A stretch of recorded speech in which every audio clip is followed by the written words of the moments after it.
대리증권 옹성우입니다. 제가 이 정경영 빌딩 건물에서 근무를 했었던 적이 있거든요.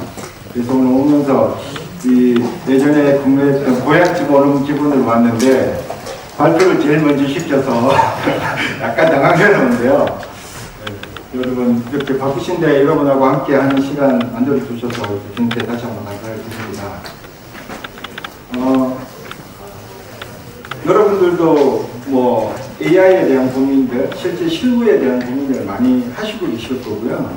오늘 발표를 보면 저 다음에 이제 네이버에서 강의를 하고 또 그 업계 카드 업계 이제 1위를 하고 있는 신한카드에서 이제 발표를 해서 지금 저희 KB증권은 어떤 말씀을 드려야 될지 고민을 많이 했는데 저희가 진짜 실제 실무에서 어떻게 AI를 활용하고 또 앞으로 AI를 어떤 방향으로 나아가게 만들어야 되는가 이런 부분을 뭐 제가 여러분들한테 뭐 전달하는 게 아니라 여기 계신 분들 거의 다 금융권에 계신 분들로 제가 알고 계신데 같이 한번 그런 것들을 고민하는 시간이 되었으면 좋겠다는 말씀을 드리고 저희 KB증권에서 추구하고 있는 AI 방향성에 대해서 한번 말씀을 드리도록 하겠습니다. 네, 뭐 발표는 먼저 금융 플랫폼이 과연 뭐냐 이런 부분에 대해서 한번 말씀을 드리고 저희가 생각하는 금융 플랫폼에 대한 이야기를 좀 드리도록 하겠습니다. 그래서 실제 이제 AI 서비스를 저희가 업무에 어떻게 적용하고 있는지 그리고 최근 하부가 되고 있는 생성형 AI를 적용하고 이제 준비하고 있는 것들을 여러분들께 좀 말씀을 드리도록 하겠습니다. 뭐 아까 대표님도 말씀하셨지만 저도 IT를 전공한 사람으로서 가장 아쉬운 것 중에 하나가 우리가 인터넷 처음 시작했을 때 인터넷을 사용했던 거의 대부분의 탑 링크에 있는 것들이 금융권의 인터넷 뱅킹이었어요.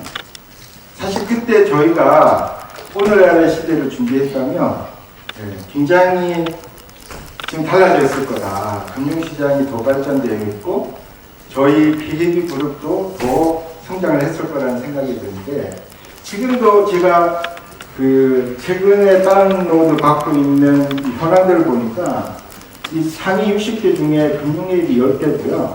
그리고 금융과 관련된 애들이 거의 상위에 가 있어요. 이 말은 무슨 말이냐면 결국은 금융 플랫폼이 생활에 가장 밀접한 플랫폼이 될 수 있고 그리고 가장 고객과 신속한 플랫폼으로 발전할 수 있다는 말을 의미한다고 생각하고 있습니다.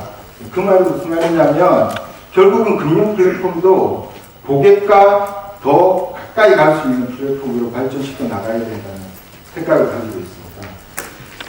사실 예전의 금융기관은 여러분 아시겠지만 대량의 고객을 빨리 해소하는 데 목적을 두고 있었어요. 그래서 여러분 은행에 가보시면 알겠지만 자동화 코너가 제일 먼저 있는 이유가 빨리 뭐 입출금 처리하고 이제 나가야지 많은 고객들이 좋아할 수 있기 때문에 창구 배치를 그렇게 하고 있는데 지금 그렇게 하고 있지 않지 않습니까?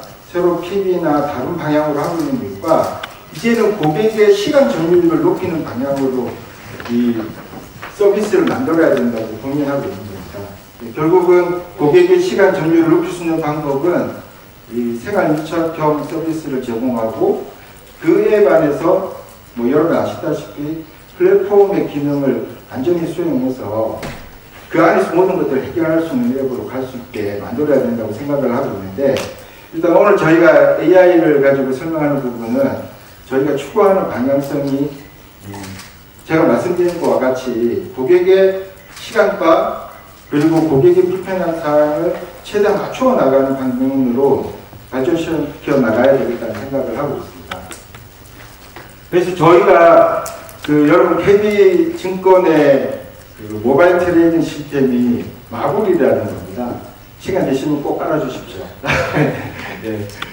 저희가 가지고 있는 그 금융 플랫폼도 보시면 단순히 매매만을 하는 플랫폼으로 생각하지 않고 여기 보시면 뭐 최적의 맞춤 투자 전략이라든지 그리고 저희가 경제 전문가들이 저희 모바일 앱에서 지금 현황 같은 것들을 설명드릴 수 있는 방송을 한다든지 그리고 전체적으로 마이데이터하고 연결돼서 고객의 전체적인 자산에 관련된 것들을 제공하는, 그러니까 증권에서 추구하는 가장 기본적인 매매 업무 외에 고객들이 가질 수 있는 여러 가지 서비스들을 제공할 수 있는 것으로 지금 발전시키려고 지금 하고 있고요. 실제 이것들은 이제 제공하고 있는 서비스입니다.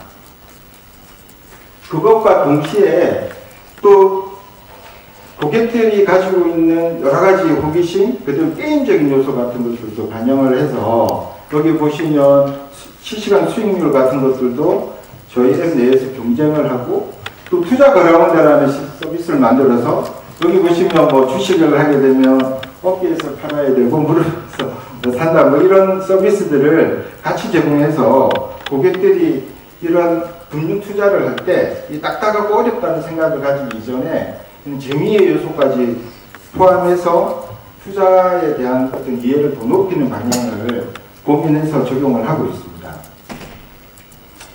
그래서 저희가 생각하는 금융 플랫폼 방향은 아까 우리 박 대표님도 말씀해 주셨지만 여러분 다 아시겠죠. 그러니까 인터넷 세대, 그 다음에 모바일의 혁신, 그리고 앞으로는 현실과 가상의 경계가 없는 메타버스 환경까지 이 금융 투자 환경에 대한 서비스들이 제공될 수 있도록 해야 되고, 그걸 지원할 수 있는 가장 큰 힘이 결국은 AI를 이용하는 거다 이렇게 생각을 하고 있습니다. 그래서 AI에 대한 관심도 그렇고 저희 KB 그룹 자체에서도 AI에 대한 투자를 공유하고 그리고 POC를 통해서 다양한 서비스를 연계하는 방법들을 고민하고 있습니다. 여러분 다 아시겠지만 시리에서도 보면 다양한 서비스들이 매핑이 결국은 그 금융 서비스하고 연계되는 것들을 보실 수가 있을 것 같아요. 그래서 결국은 아까도 말씀드렸지만 결국은 고객의 서비스나 금융 플랫폼이 나아가야 되는 방향은 그럼 생활 밀접형 서비스로 확대되어 나가야 된다는 방향을 가지고 고민을 하고 있습니다. 그래서 여러분 다 아시겠지만 지금 여러분들도 많이 활용할 수 있을 것 같아요. 그래서 프론트 쪽은 고객의 안면인식이라든지 이런 서비스에 AI를 활용하고 있고, 백오피스 쪽은 사이버 보안이라는 리스크 관리라든지 이런 사기 방지 이런 시스템에 AI를 활용해서 제공을 하고 있다 이렇게 보시면 될 것 같습니다. 이거는 사실 이렇게 다른 정보를 좀 제가 참조를 하는 건데요. 그러면 결국은 AI 플랫폼이 나가야 될 프레임워크가 있어야 되겠다. 그래서 저희가 생각하고 있는 거는 이제 조직과 데이터와 그 다음에 AI를 운영할 수 있는 인프라와 그리고 그 서비스를 어떻게 매핑할 건지에 대한 큰 그림을 가지고 준비를 하고 있고, 결국은 고객의 서비스 가치를 높이고 그리고 저희가 금융기관이기 때문에 그 컴플라이언스를 어떻게 유지할 수 있을까에 대한 고민을 같이 포함을 해서 플랫폼을 운영할 수 있는 모델과 그리고 AI에 필요한 데이터를 어떻게 모아나가고 그리고 이 AI를 활성화할 수 있는 AI 역량과 데이터 분석 역량을 직원들한테 대항을 해서 이것들을 어떻게 디지털 마케팅에 연계해서 할 수 있을까 이런 고민들을 좀 하고 있다고 말씀드리겠습니다. 그래서 저희가 가지고 있는 큰 청사진은 이 기반을 가지고 하나씩 서비스를 적용하고 있다 이렇게 보시면 되겠습니다. 서비스 이제 활용 사례를 좀 말씀드릴 건데요. 여러분 잘 아시다시피 분석형 AI는 기존에 있는 데이터에 대해서 헤비 분석이나 모델을 통해서 어떤 분석을 하는 거고, 생성형 AI는 학습 데이터를 이용해서 새로운 데이터를 발견하는 형태의 AI를 이야기하는데, 저희가 지금 적용해서 운영하는 것들을 좀 설명을 드리도록 하겠습니다. 기본적으로 지금 상담 도움이나 민원 처리 이런 것들은 예전부터 SPT나 CS 같은 것들을 사용해서 데이터를 관리를 하고 있었을 거고요. 그리고 저희가 금융에 대한 어떤 평가라든지 그 투자 모델에 대한 것들을 분석하는 것들을 지금 AI에서 하고 있고, 그리고 또 많이 사용하는 것들이 부정행위 탐지라든지 이상 거래 패턴을 파악을 해서 적용하는 것들은 일반적으로 많이 하고 있는 내용일 겁니다. 저희가 이제 실제 이번에 적용하는 내용들을 말씀드리면 저희가 미래 컨택센터라고 그래서 그룹에 있는 콜센터를 다 통합하는 작업을 했습니다. 그걸 왜 그러냐면 금융 서비스를 제공하는 분이 저희 콜센터에 접속을 했을 때 예를 들어서 증권 업무를 하다가 계좌에 대해서 뭔가 확인을 하고 싶다. 그러면 은행 콜센터로 연결을 해드려야 되거든요. 이제 그런 불편을 해소하기 위해서 그 통합 콜센터에서 전화를 받아서 그 고객의 상황에 맞게 그 해당 기관에, 그러니까 은행, 증권, 보험회사에 맞는 그 고객 서비스를 제공하기 위한 그 컨택센터를 만들었습니다. 콜센터를 또 확대해서 요즘 말하는 AICC 같은 개념으로 저희가 확대를 했고요. 그래서 저희가 추구하는 건 이제 계열사 간의 심리 세안 서비스를 제공해야 된다. 그래서 고객이 KB 정보를 이용하는 게 아니라 KB 그룹의 모든 금융 서비스를 제한 없이 이용할 수 있는 방향으로 해야 되겠다는 걸 적용해서 지금 오픈해서 지금 잘 적용을 하고 있고요. 그리고 AI 금융 상담 시스템을 구축을 했습니다. 이건 뭐냐면 고객이 와서 상품 선정을 들을 때 가장 크게 문제되는 것들이 그 불안정함입니다. 그러니까 고객을 좀 정확한 판단을 할 수 없는 이런 상황이 되는 것들인데 고객의 상담 서비스들을 전부 녹취를 해서 그 내용들을 그러니까 서로 주고받겠죠. 설명도 하고 안내도 하는 이런 내용들을 녹취해서 AI가 그 분석되어 있는 데이터를 확인해서 저희 직원이 혹시 남들 하실 때 가입해야 되죠. 뭐 이렇게 안내할 수도 있잖아요. 이게 지금 불안정 판매거든요. 왜냐하면 정확한 판단을 가지고 하는 거가 아니기 때문에 이럴 때 이런 메시지를 보내서 지금 이거는 금치고다. 고객한테 정확한 안내를 해야 된다는 것들을 팝을 띄워서 저희 불안정 판매를 최소화할 수 있는 것들을 적용해서 준비를 하고 있습니다.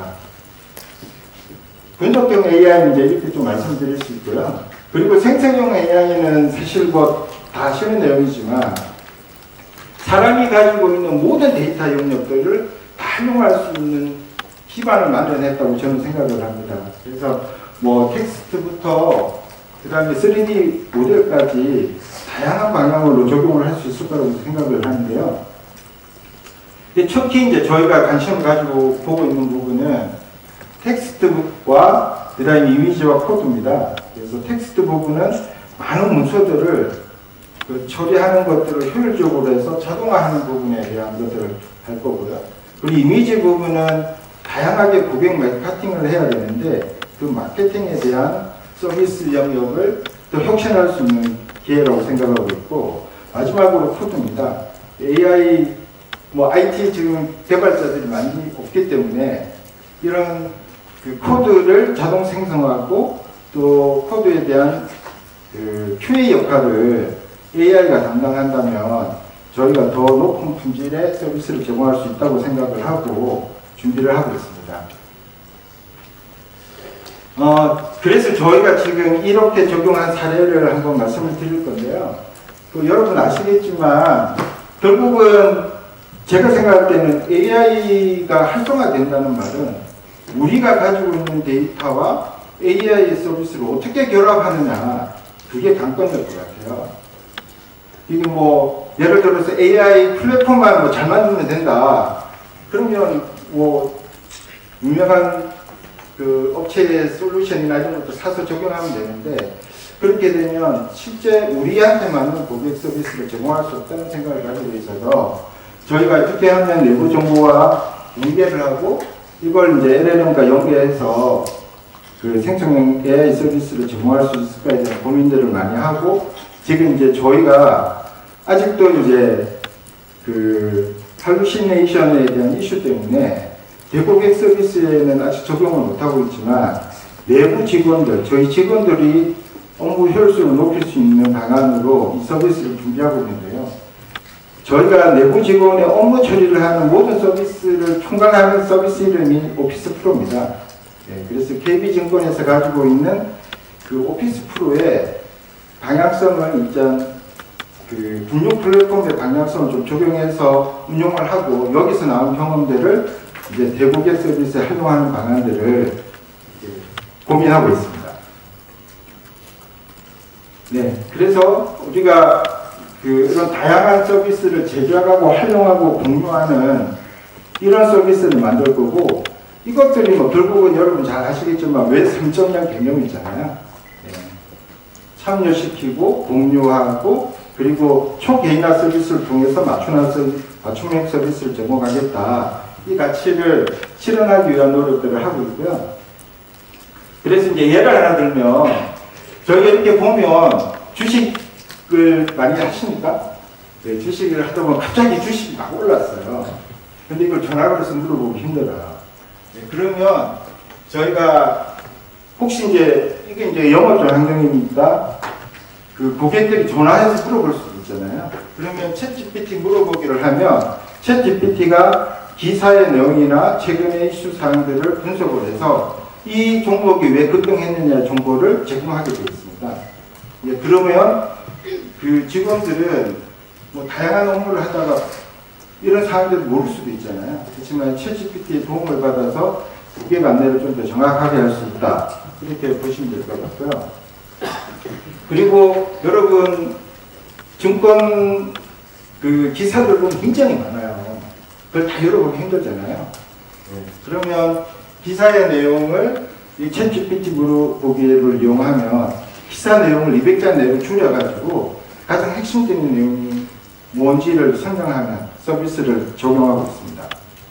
그리고 저희 보면 굉장히 많은 정보들이 있지 않습니까? 이 정보들을 통합해서 제공한다든지 그리고 KB증권 외에도 다양한 리서치 정보들이 있어요. 이 리서치 정보들을 어떻게 통합해서 보여줄 건지에 대한 것들을 고민하고 있다가 이 챗GPT가 나와서 이런 리포트를 함축해서 보여주는 서비스를 적용하고 있습니다.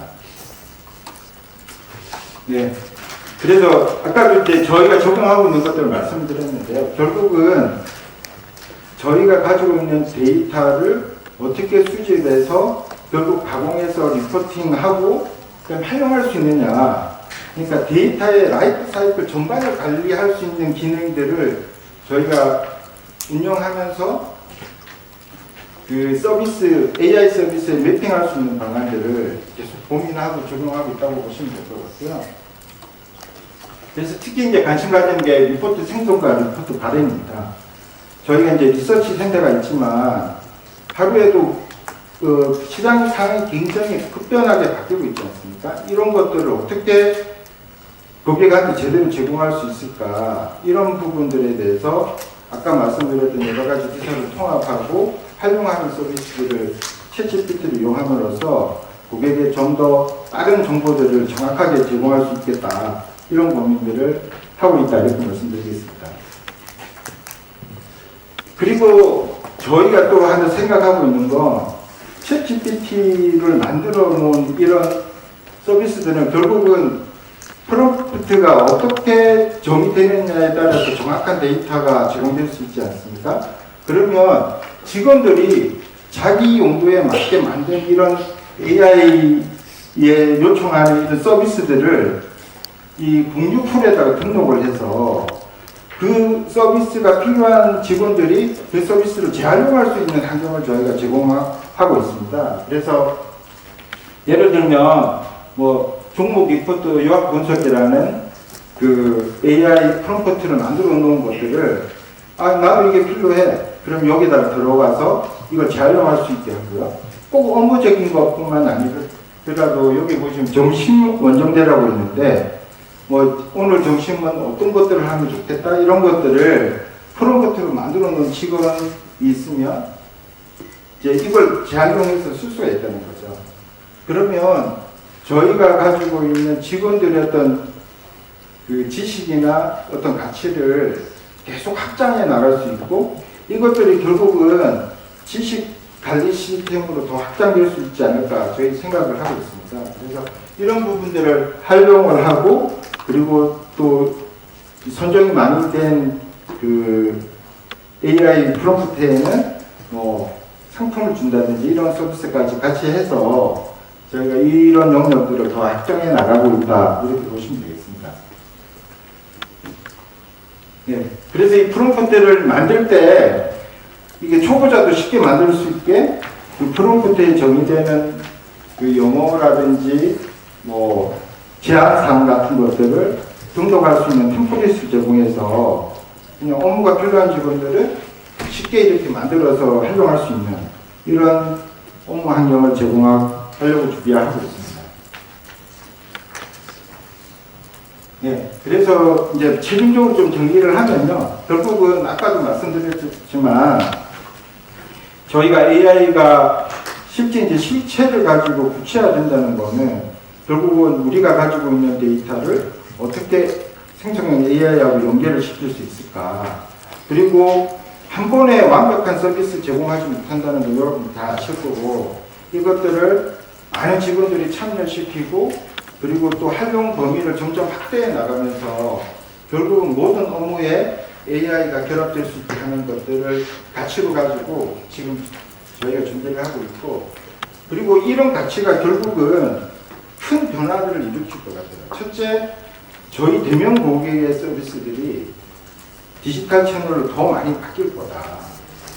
그리고 상품을 판매하는 이런 구조들이 새롭게 이제 혁신될 거다.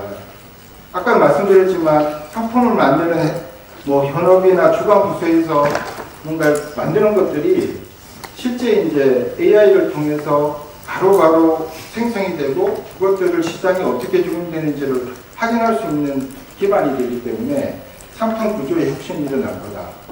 그리고 마지막으로 그 초개인화 서비스가 가능하다.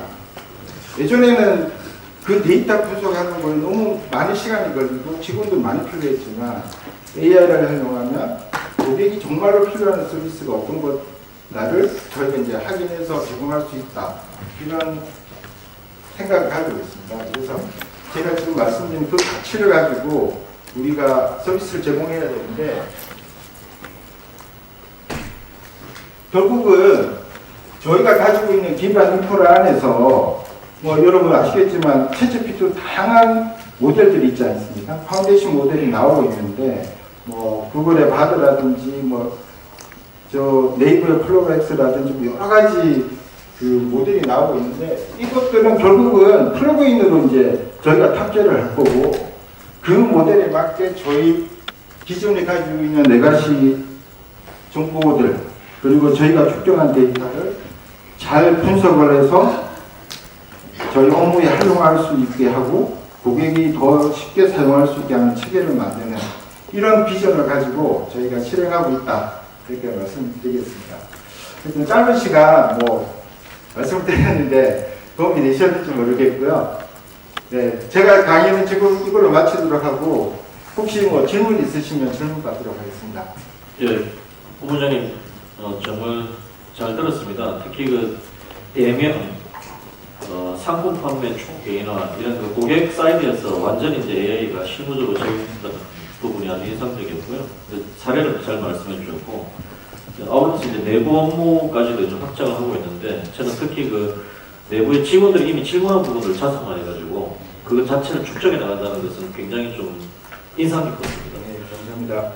질문은 이제 발표하신 내용 중에서 이제 지금 뭐 사실 KB나 신한이나 다 어떻게 보면 기존에 굉장히 강자들인데 뭐 말씀하신 대로 이 플랫폼 빅테크 회사들이 이제 직접적인 금융 서비스로 이제 본격적으로 들어오기 시작하고 있는데 사실 이것이 이제 앞으로 우리나라 금융산업 자체가 이제 어떻게 보면 과거처럼 돈을 굴린다는 개념에서 이제는 데이터 처리로 변해가고 있는데 이게 사실 앞으로 몇 년간의 대전이 큰 전쟁이 일어날 것 같아요. 수비하는 쪽, 공격하는 쪽에서. 그래서 뭐 KB 금융그룹 차원도 좋고 좀 더 좁혀서 KB 증권 차원도 좋고 기존에 갖고 있는 그 여러 가지 역량을 활용해서 그 도전을 이겨내야 할 텐데 그 이겨내는 관점에서 가장 중요한 포인트들을 좀 말씀해 주시면 참고가 될 것 같습니다. 네, 지금 네이버가 계신데 제가 말씀을 드려야 돼서 그 사실 저희가 인터넷 뱅킹이 처음 나왔을 때 과연 성공할 수 있을까 이런 의문이 굉장히 많았고, 근데 사실 지금 제가 볼 때는 성공을 했다고 생각합니다. 근데 그 성공을 했다는 그 배경 안에는 저는 어떤 게 있냐면, 저희가 금융기관이 사실 그 진입장벽이 굉장히 높은 이유 중에 하나가 이게 제도권의 어떤 제약이 굉장히 많았거든요. 결국은 제가 볼 때는 이런 그 빅테크 업체들이 그 기존에 있는 금융기관들을 각성하게 만드는 효과도 있었으나, 저희 금융의 어떤 각종 제도라든지 이런 것들을 더 활성화하고 오픈하게 만들었던 것도 굉장히 큰 효과라고 생각합니다. 그래서 저희 금융기관에서 지금 저희가 이제 고민하는 거는, 저희가 가지고 있는 데이터가 물론 이제 관점이 다를 수 있지만 그동안 고객의 신뢰를 바탕으로 쌓아놓은 양질의 데이터가 많이 있습니다. 그동안 저희가 활용을 잘 못했지만 이것들을 잘 활용을 해야 될 것 같고요.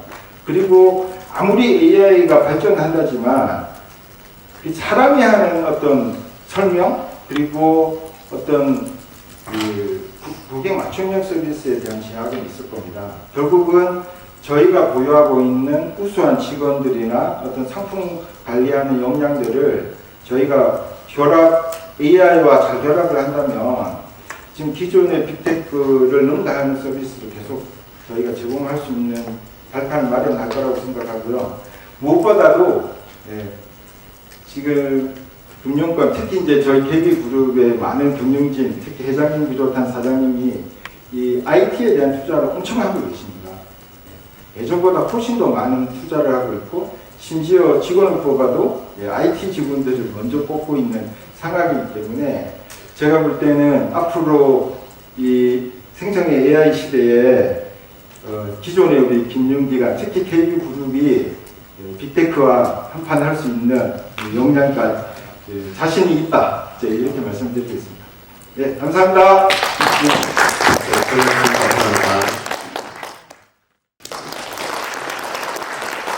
말씀 주신 그 위협 말씀에 대해서 저의 이제 답이 여기 들어있는 것 같아요.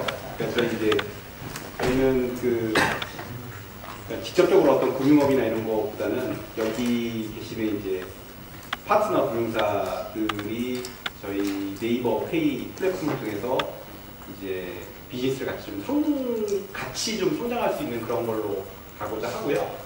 이거에 대해서 오늘 저희가 어떤 생각들을 가지고 있는지 잘 한번 설명을 드릴 수 있도록 하겠습니다. 그래서 오늘 그 말씀드릴 그 커넥티드 파이낸스가 이제 주제인데요. 그 사용자들한테는 좋은 금융상품을 잘 발견하고 이용할 수 있도록 하고, 그리고 금융사에게는 이제 지속적으로 이제 고객 확보의 이제 핵심 채널이 되는 이제 사용자 금융사를 잘 연결시키고자 하는 어떤 저희 네이버페이 금융 플랫폼이 가고자 하는 그 방향과 의지를 좀 담았습니다. 그래서 저희가 이제 결제부터 먼저 시작했잖아요. 그 결제에서 시작한 네이버페이가 여러분들과 함께하는 이제 금융 플랫폼으로 성장하기 위한 현재 그리고 향후의 발전 방향에 대해서 말씀드리도록 하겠습니다. 그래서 오늘 그 설명드릴 저는요, 그 데이터와 인텔리전스 사업 총괄로서 이제 저희 네이버의 각종 데이터 기반 기술을 통해서 파트너 금융사와 이제 네이버페이의 성장을 이끄는 역할을 하고 있습니다. 그래서 오늘 이 자리에서 좀 여러분들께 이런 저희 로드맵을 말씀드릴 수 있도록 해주신 여기 대표님 포함해서 여러분들께 감사의 말씀 드리면서 설명 이어 나가도록 하겠습니다. 아시다시피 네이버페이는 간편결제 1위의 브랜드입니다. 사용자의 쇼핑 편의성을 돕기 위해서 기억하시는지 모르겠지만 체크아웃이라는 게 있었어요. 네이버 체크아웃. 그게 이제 국내 1위의 간편결제 서비스로 성장을 했고요. 그리고 이제 더 나아가서 이와 함께하는 그 네이버페이 포인트도 최대의 포인트 플랫폼으로 이제 발전을 하게 됐습니다. 그래서 이제 23년은 이러한 간편결제 1위의 네이버페이가 금융 플랫폼으로서의 확장을 선언한 원년입니다. 그래서 국내 최대 네이버 증권과 부동산을 이제 네이버페이의 서비스로 함께 하게 됐습니다. 아마 6월 말부터 저희 네이버페이 들어오시면 옆에 이제 증권과 부동산이 같이 서비스되는 걸 보실 수 있고요. 그래서 사용자 내비게이션과 브랜드 로고까지 네이버페이의 한 식구로서 이제 강력한 시너지를 내기 위한 발걸음을 옮기고 있습니다.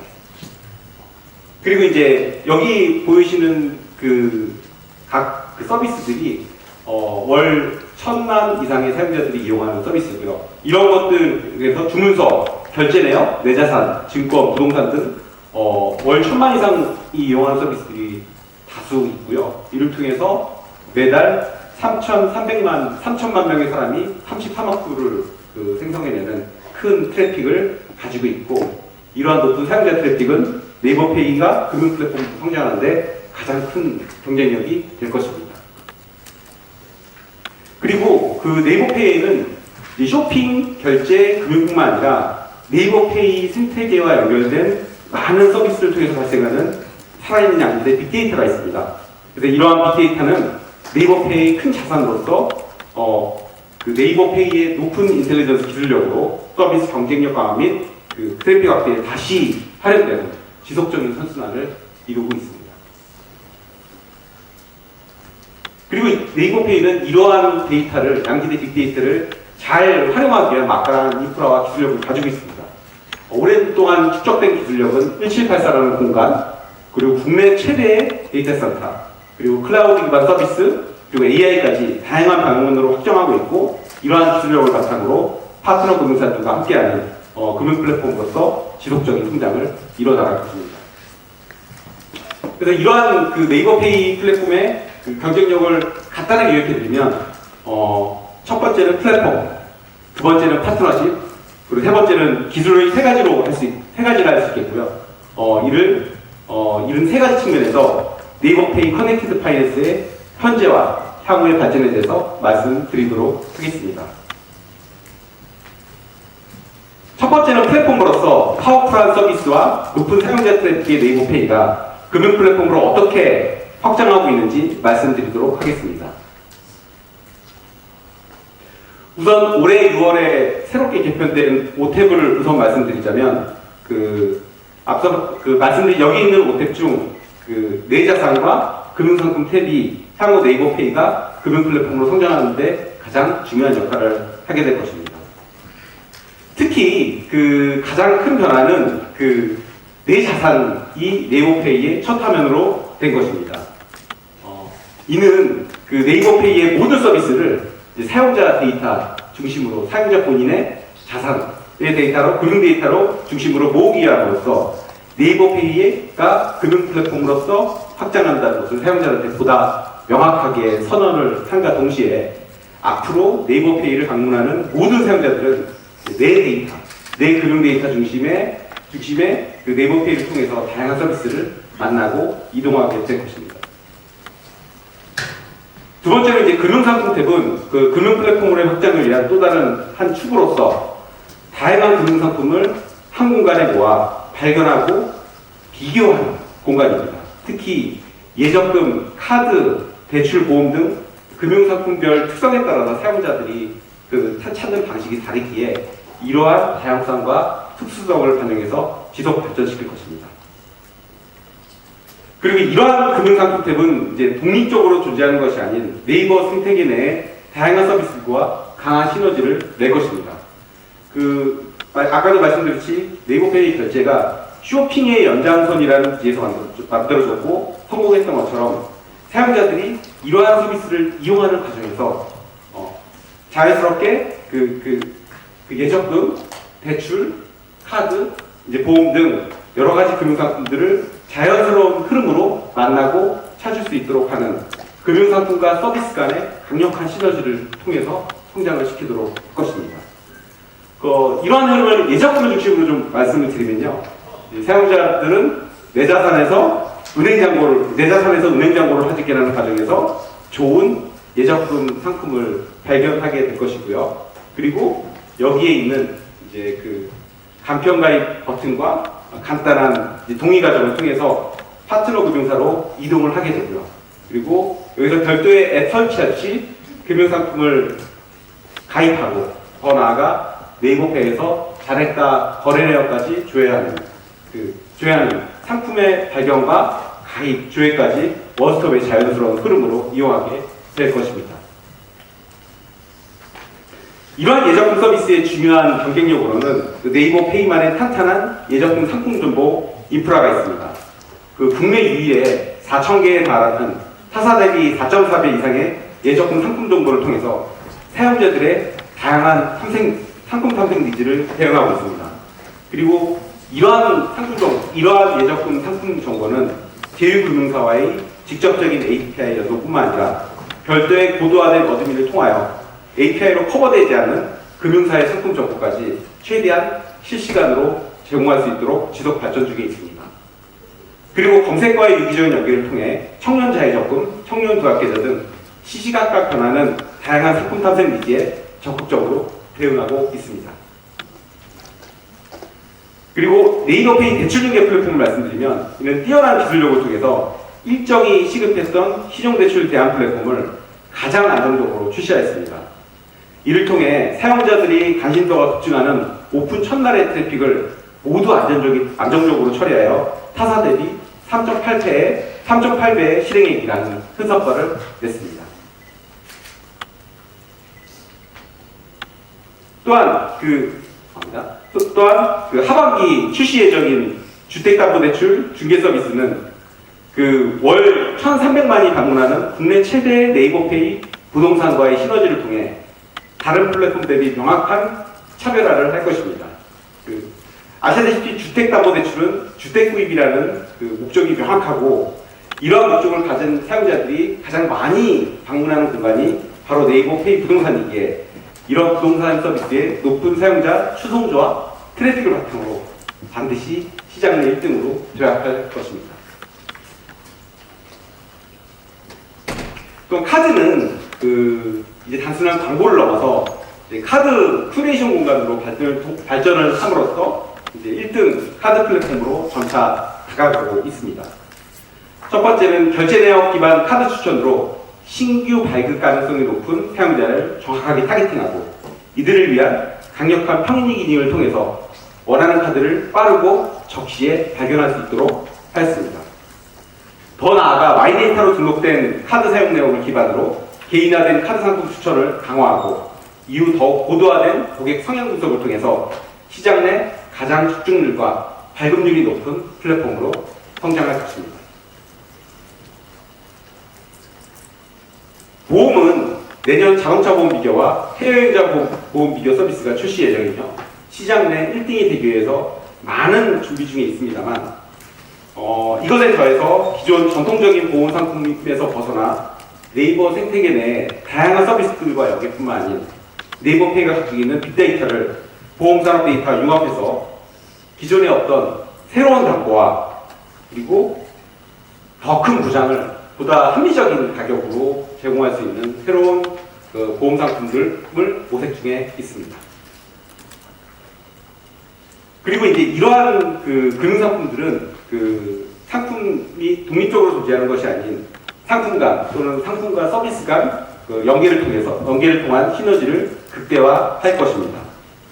저희가 아까 부동산과 부동산 서비스와 주택담보대출의 시너지를 말씀드린 것처럼 자동차 서비스에서 자동차 대출 그리고 자동차 보험 상품을 이용하는 자연스러운 흐름으로 이루어지고 여기에 선불카드를 곁이시 보다 좋은 혜택을 제공할 수 있을 것입니다.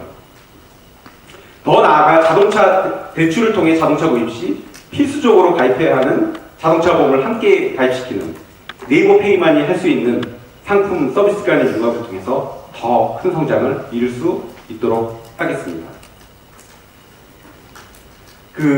저희의 이러한 금융상품 플랫폼의 각 서비스별 출시 로드맵을 말씀드리면 우선 금융 플랫폼 확산의 베이스가 되는 금융상품 폼은 올해 4분기 또는 내년 초에 오픈 예정이며 24년부터는 개인화를 지속 발전시켜 사용자들이 많이 찾고 선호하는 상품을 잘 알리는 초개인화된 공간으로 발전시킬 것입니다. 그리고 예적금은 저희가 이제 오픈을 했습니다. 이제 제휴금융사의 예적금을 간편하게 클릭만으로 가입할 수 있는 간편 가입을 오픈했고요. 이거를 24년은 지속적으로 제휴사를 확대할 것이고, 그다음에 25년과 26년에는 제휴사의 네이버페이 지점을 통해서 제휴사는 신규 고객을 보다 많이 네이버페이를 통해서 확보할 수 있고, 그리고 타이트하게 기존 사용자들을 관리할 수 있는 채널로서 함께 성장할 수 있도록 할 것입니다. 대출은 24년까지 주택담보대출 서비스, 비교 서비스를 출시하고 그 다음에 이를 신차, 전세대출로 확대를 할 것입니다. 그리고 25년에는 리스, 렌트, 서민정책상품으로 그 커버리지를 확대할 것이며 26년에는 사업자 정책 금융을 보다 곧 금융까지 그 범위를 넓힐 것입니다. 카드는 올해 이제 저희가 선불카드를 출시할 예정이고요. 그 다음에 24년에는 다양한 팀 네이버 내 서비스와 연계된 다양한 PCC 카드를 출시할 것입니다. 그리고 저희 네이버페이 25년에는 네이버페이 포인트와 연계한 페이머니 제휴카드를 출시할 것이며 26년에는 다양한 네이버페이의 빅데이터와 융합된 새로운 융합 카드 상품을 출시할 것입니다. 그리고 보험은 보험은 23년 올해까지는 보장 분석을 고도화할 것이며 그리고 24년에는 자동차, 해외보험, 펫보험, 운전자 보험으로 라인업을 확대할 것입니다. 그리고 25년에는 실손보험, 저축 등 다양한 상품으로 그 커버리지를 확대할 것이며 26년에는 아까 말씀드렸듯이 팀 네이버의 빅데이터를 활용한 새로운 융합 혁신 상품을 출시할 것입니다.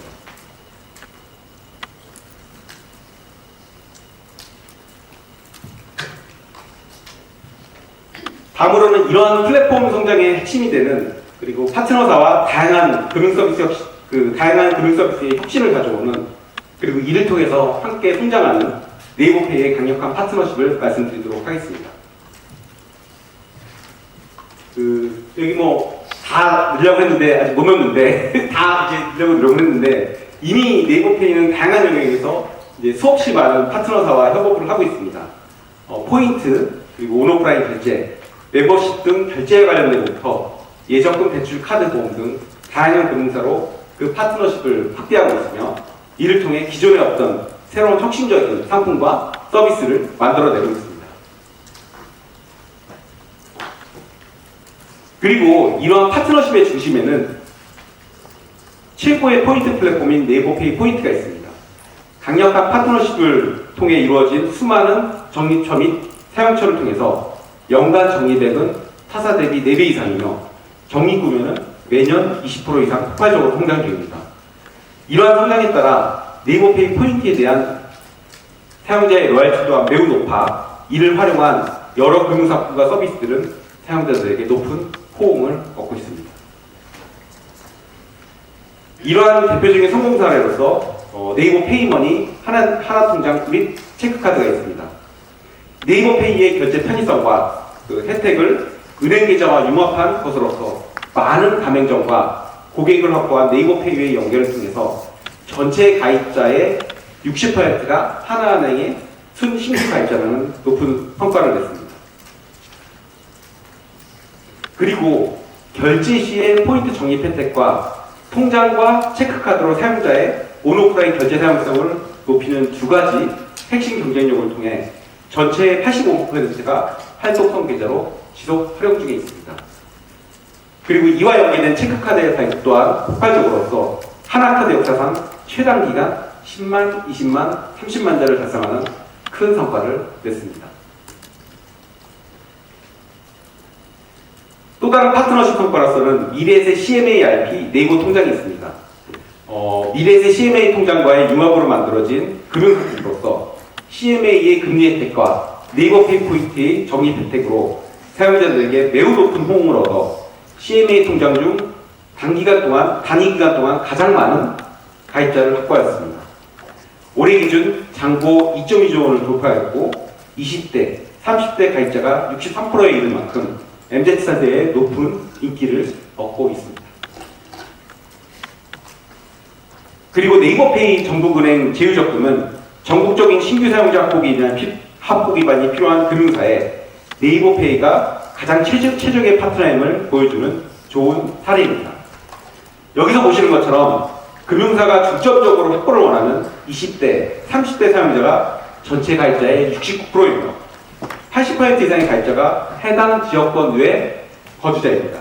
그리고 이 상품은 전례 없이 높은 트래픽으로 상품 판매를 조기에 마감하는 높은 성과를 얻었습니다.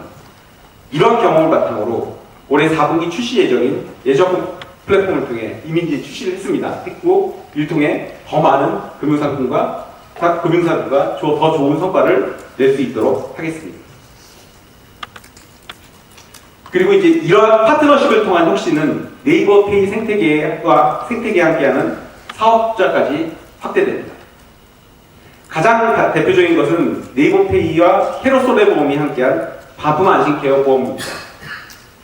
사용자는 무료바품으로 안심하고 상품을 구매할 수 있고 판매자는 이를 사업 확장에 좋은 마케팅 수단으로 활용하는 새로운 형태의 보험 상품으로서 네이버페이의 오랜 기간 축적된 주문, 반품 관련 빅데이터를 면밀하게 분석하여 최적의 선호율로 사용자, 판매자, 보험사가 모두 윈하는 상품을 출시하였습니다. 본 상품은 사용자와 판매자의 높은 호응을 얻어 출시 이후 누적 판매량 3,600만 건에 이르는 지속적인 성장을 이루고 있습니다.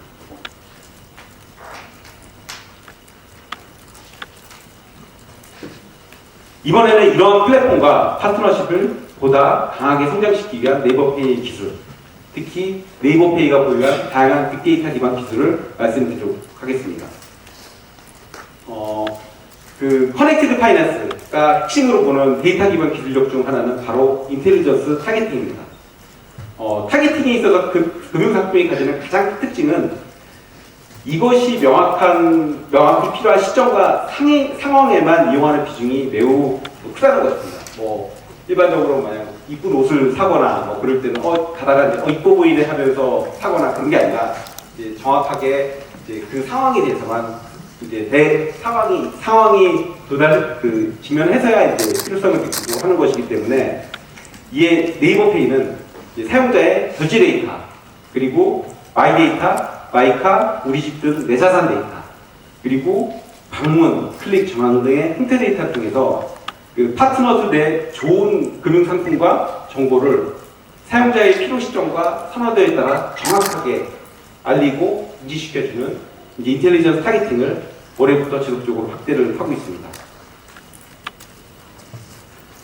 이러한 인텔리전스 타겟팅은 이제 여러분이 주로 이용하시는 네이버페이의 가장 중독도 높은 핵심 지면에 지속적으로 확대를 하고 있습니다.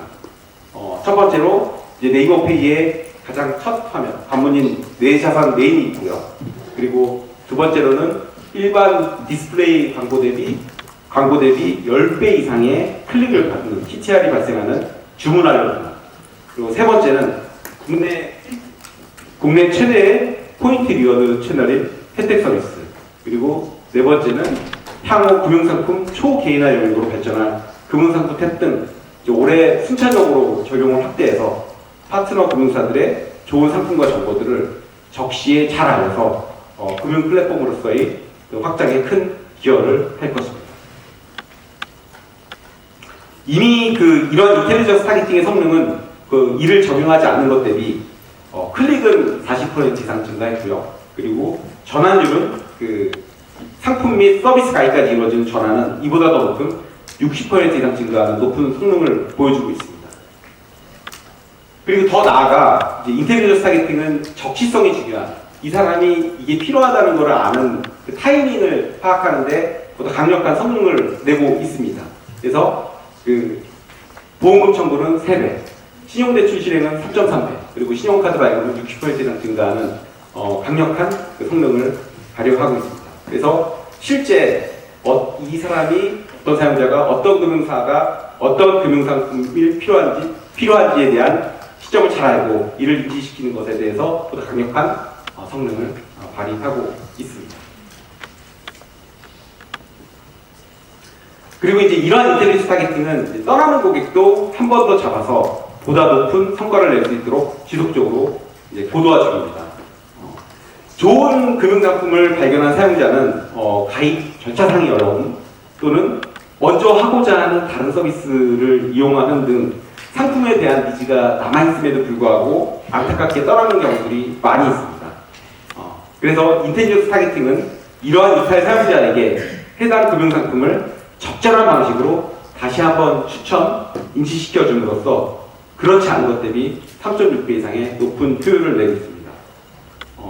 그래서 이제 일반적으로 저희가 분석을 좀 해보니까 사용자들의 이탈이 많은 단계는 네이버페이에서 이제 금융상품 가입하기를 클릭해서 이제 파트너 금융사로 이제 이동할 때거든요. 근데 이제 저희가 같이 여러 금융사분들과 일을 해보면 그 상품을 가입했다, 가입하지 않았다라는 그 결과 데이터를 저희가 받는 경우가 있고 받지 못하는 경우가 있어요. 근데 받게 되면 저희는 이제 이 상품, 이 사용자가 실제로 전환을 했는지 아니면 이탈했는지 정확히 알 수 있기 때문에 보다 적극적으로 이런 이탈 혜택을 통해서 이제 금융사들의 상품을 더 잘 이제 판매할 수 있도록 할 수 있도록 하게 될 것입니다.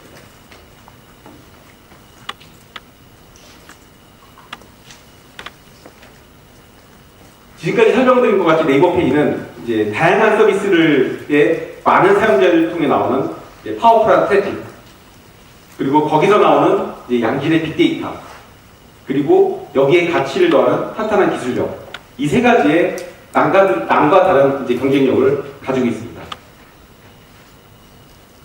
이를 통해 네이버페이는 필요한 사람에게 가치 있는 정보를 제공하고 파트너 금융사에게는 새로운 고객을 확보하는 중요한 채널이 되는 사용자와 파트너 금융사를 이어주는 선한 플랫폼으로 성장을 할 것입니다.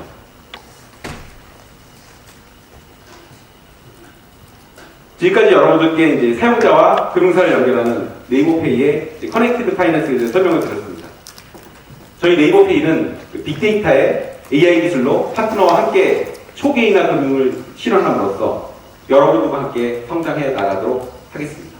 제가 궁금한 건 플랫폼과 기술 기업으로서 네이버페이의 장점은 뚜렷하지만 파트너십의 경우는 독자적으로 할 수 없기 때문에 다른 사업과의 협력이 무엇보다 중요한데요. 그래서 현재 네이버페이가 금융 포털을 지향하는 다른 금융주주와 비교했을 때 차별화된 파트너십 강점이 있다면 어떤 건지 궁금합니다. 일반적으로 기업들이 이런 생각하시잖아요. 그냥 신규 사용자를 모객하고 이들한테 잘 좋은 서비스 해주고 그다음에 계속 유지시키는 건데, 저희 아까 3천만 명 말씀드렸잖아요. 그러니까 그리고 파트너십을 통해서 다양한 혁신 상품 내놔가지고 이제 금융사들이 신규 고객을 잘 모객할 수 있도록 하잖아요. 이게 저희가 해드릴 수 있는 서로 성장하는 것 같아요. 그러니까 저희는 이제 대한민국 사람들 하면 다 네이버 쓰고 이제 네이버페이 쓰지 않습니까? 이를 통해서 이제 좋은 금융상품, 여러분들의 좋은 금융상품 만날 수 있도록 하는 거에 가장 큰 집중을 하고 있고요. 그리고 그걸 이제 만나면 가입하고 지속적으로 이용하는 데 있어가지고 저희가 이제 계속 그런 식으로 해서 이제 서로 성장을 해 나가려고 하고 있습니다. 이상입니다. 네, 안녕하십니까. 신한카드 플랫폼 기획팀 부장 한유식입니다. 오늘 발표 주제는 AI하고 금융 플랫폼이라는 아젠다인데요. 굉장히 큰 범위의 주제이기 때문에 좀 고민을 많이 했고요. 이 자리에서 다 말씀드리기는 좀 어렵기 때문에 오늘은 30분이라는 제한된 시간 내에서 신한카드 플랫폼이 신한플레이와 AI와 금융 플랫폼의 역할에 대해서 간략히 발표드리도록 하겠습니다. 먼저 AI 시대라는 게 언제였는지를 좀 생각해 봤습니다. AI라는 용어가 처음 등장한 것은 1956년 다트머스 대학에서 열린 학술대인데요. AI를 인간처럼 생각하고 행동하는 기계로 좀 정의를 내렸고요. 그 뒤로 이제 AI가 대중들에게 좀 각인된 것은 이제 2016년도 구글 딥마인드에서 내놓은 알파고가 이제 이세돌을 이기는 사건이 아닌가 싶습니다. 이 시점부터 이제 AI가 우리 생활 속에 좀 들어오면서 핀테크나 통신사에서 앞다퉈 AI 스피커를 좀 출시를 했고요. 아마 여기 계신 분들도 집에 한 대씩은 다 갖고 있지 않을까 생각됩니다.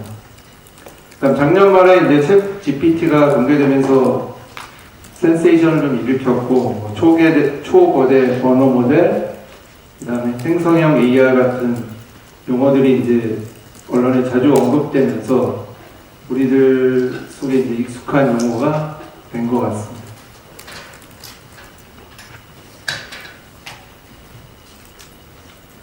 많은 분들이 아시겠지만 가트너의 하이프 사이클입니다. 이 기술 성숙도를 좀 보여주는 그래프인데요. 많은 비판도 있지만 현재 트렌드를 보여주는 좀 적절한 그래프라고 좀 생각되고요. 2023년도 기준으로 이제 부상되는 기술들을 보면 지금 빨간색으로 좀 표가 좀 작아서 좀 안 보이기는 하지만 좀 빨간색으로 좀 체크된 것들이 AI에 대한 기술들입니다. 그 많은 AI 기술들이 지금 촉발 단계이거나 기대치의 좀 정점에 있고요. 안정기까지 도달 기간을 향후 한 2년에서 5년으로 예상을 좀 하고 있습니다. 이런 점을 감안해 보면 AI는 아마도 지금부터 길게 잡아도 이제 5년 이내에 우리 생활 속에 완전히 스며들지 않을까 생각하고 있습니다.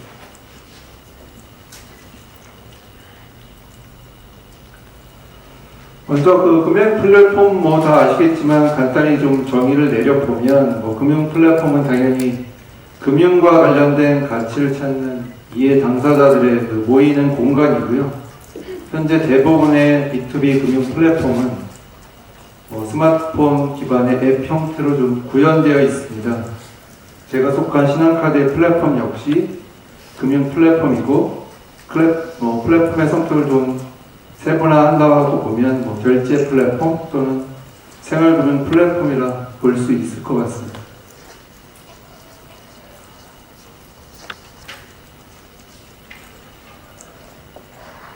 그다음 주제의 단어인 역할에 대해서 좀 보면 AI 시대 이제 금융 플랫폼의 역할은 이해 관계자가 이제 AI 기술과 금융 플랫폼에부터 기대하는 가치를 충족시키는 것이라 할 수 있겠는데요. 고객은 금융 플랫폼으로부터 이제 편의성, 혜택, 안전함 등을 AI 기술을 통해서 더욱 정확하고 빠르게 얻고 싶어 할 것이고, 회사는 사업의 플랫폼화를 통해서 비용을 줄이고 새로운 사업 기회를 창출하면서 AI 기술을 접목해서 리스크와 비용은 더 줄이되 효율성과 정확도는 더 높이기를 원하고 있을 것입니다.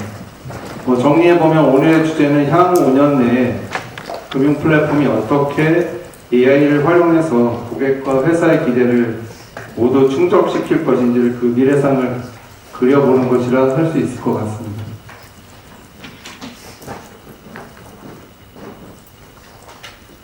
신한카드 플랫폼의 네이밍은 좀 신한플레이고요. 신한카드 플랫폼인 신한플레이를 좀 간단히 좀 소개를 좀 드려보겠습니다. 신한플레이는 페이의 P자와 라이프의 L, 그다음 고객님을 뜻하는 U를 합쳐서 신한플레이로 좀 네이밍을 했고요. 단순히 지별 결제를 넘어서 고객의 일상생활에 함께하는 생활금융 종합 플랫폼으로 되겠다는 회사의 의지를 좀 담고 있습니다.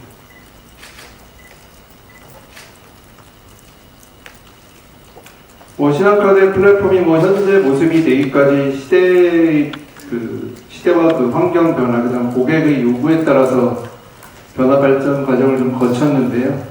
2013년도에 스마트폰 시대로 완전히 변화하는 흐름에 맞춰서 세계 최초로 모바일 결제 타입의 앱카드를 개발을 좀 했고요.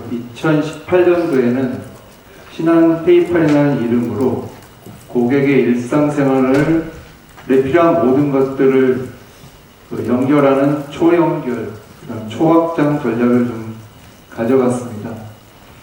그 다음에 이러한 히스토리를 좀 거쳐서 2021년도부터는 생활종합 플랫폼인 신한플레이로 좀 운영하고 있고요. 아마 AI 시대가 본격 도래되면 신한카드의 플랫폼도 그에 맞게 변화 발전 시킬 것입니다.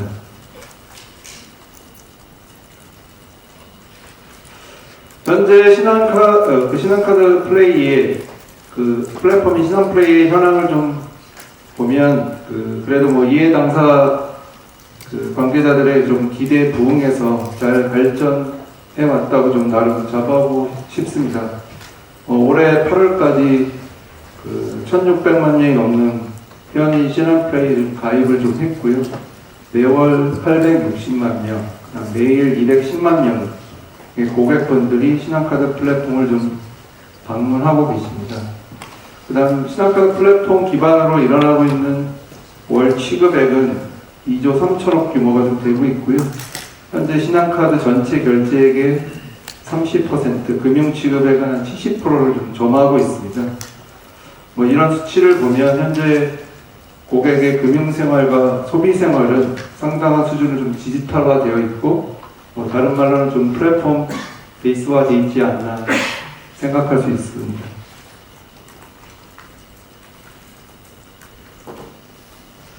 신한프레이를 써보신 분들은 좀 아시겠지만, 프레이 안에는 그 다양한 콘텐츠와 서비스가 매우 많습니다. 이 자리에서 다 말씀드리는 건 좀 불가능할 것 같고요. 몇 가지 주요 콘텐츠만 좀 소개드리도록 하겠습니다. 많은 고객분들은 지금 실물카드 없이 휴대폰만 가지고 외출을 좀 하고 계시고, 이런 변화에 맞게 신한카드는 그 지갑 속에 있는 카드, 신분증, 그 다음 멤버십 등 모든 디지털 콘텐츠로 구현해서 디지털 월렛을 좀 제공을 좀 하고 있고요. 그 회사가 좀 케어하는 고객층은 점점 확장되고 있어서, 과거에는 경제활동 그 인구의 그 대부분이 30에서 50대 고객을 주 고객으로 좀 타겟을 삼았다고 하면, 최근에는 은퇴 이후에 이제 제2의 인생을 살고 계신 시니어 그룹, 그 다음에 MZ를 넘어 절파 세대까지 플랫폼의 이용 고객을 좀 확장시키고 있고요. 현재 고객 친화적인 유저 인터페이스를 좀 구성해서 다양한 고객층들이 더 쉽고 편하게 이용할 수 있도록 하고 있습니다.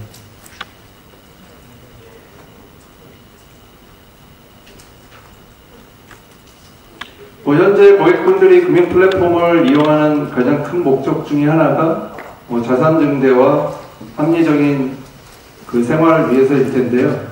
현재 신한프레이는 이용하는 그 고객 역시 지출 내역을 하긴하는 데 그치지 않고, 내가 적절한 소비 생활을 하고 있는지 좀 알고 싶어 하고 계셔서, 신한카드는 그 PFM, PFM 등 고객들의 지출 내역과 자산 현황을 좀 분석해서 알려드리고, 피어 그룹과의 그 비교를 통해서 고객에게 맞는 금융 상품을 좀 추천해 드리고 있습니다. 그다음 또 그 마이데이터 사업자이기 때문에 신한카드뿐만 아니라 타 금융기관의 데이터까지 수집해서 종합적으로 분석함으로써 정교한 그 고객 맞춤형 서비스를 제공드리고 있습니다.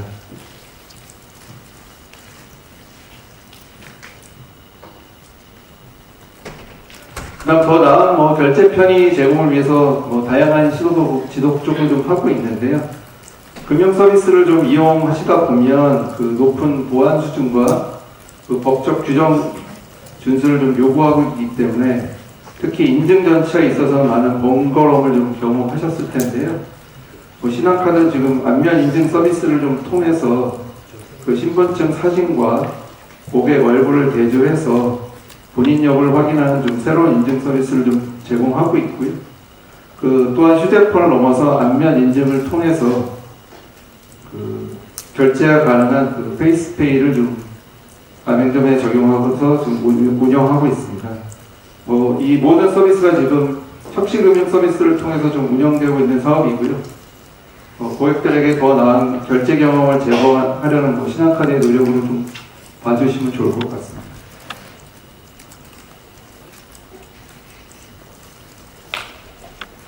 지금까지는 신한카드의 현재 모습을 좀 대략적으로 좀 말씀드렸고요. 다시 주제와 연관 지어보면, 그 AI 시대에 그 신한카드 플랫폼은 어떤 모습으로 좀 변화되어야 되는지 좀 생각하게 되고요.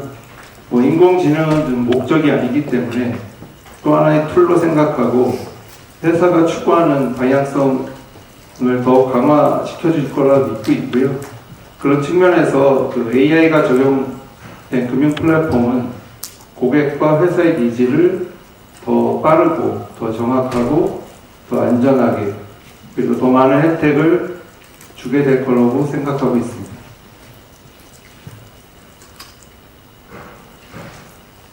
저희 회사도 지금 AI 솔루션 팀이라는 것을 만들어서 인공지능이 가능한 사업 영역들을 좀 확장해 나가고 있고요. 현재는 대내 업무 프로세스의 효율화 관점에서 AI가 좀 활발하게 좀 적용되어 있고, 그 대외적인 고객 서비스 관점의 업무도 지금 AI가 순차적으로 좀 적용될 것 같습니다. 우측에 보시면 지금 현재 AI 솔루션이 활용되어 있는 적용 업무 영역수를 좀 표시해 두었는데요. 보면 현재는 그 미드하고 백, 그 영역이라 좀 볼 수 있는 그 상품 마케팅에 대한 지원, 그다음 신용 리스크 쪽에 많이 좀 되어 있고요. 향후로는 대고객 서비스인 상담 쪽에 많은 부분이 추가로 확장이 될 것 같고, 정보 보안 쪽에도 지금 아까 앞 시간에서 KB증권에서 말씀해 주신 것처럼 정보 보안 쪽에도 많이 적용되어 있다라고 좀 보시면 될 것 같습니다.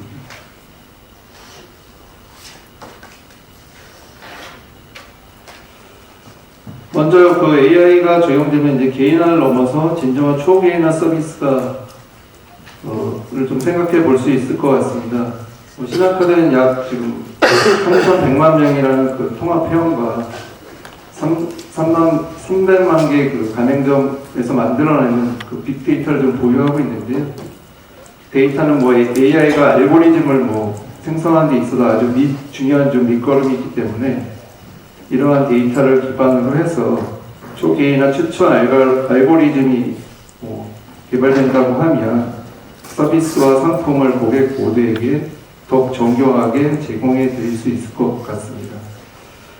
그 다음 UI, UX 측면에서도 초개인화가 가능해진다고 하면 현재 신한플레이의 UI를 보면 주니어, 일반, 시니어 이렇게 세 계층으로 좀 모두를 구분해서 좀 제공하고 있는데요. AI 시대에는 고객 한 명 한 명의 플랫폼 이용 패턴을 좀 분석해서 각자 다른 UI를 좀 구성해서 제공하는 것이 가능해질 거라고 좀 보고 있습니다.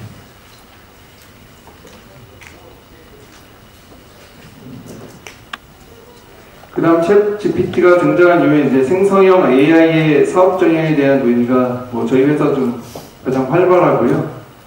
그 생성형 AI를 가장 좀 잘 적용할 수 있는 영역 중에 하나가 좀 상단이라고 좀 보고 있습니다. 사실 금융권에서는 이제 고객 개인정보의 보호 문제, 그다음에 데이터 편향성에 대한 이슈 때문에 AI가 상담 업무를 대신하는 게 그렇게 단순한 일은 아닌 것 같습니다.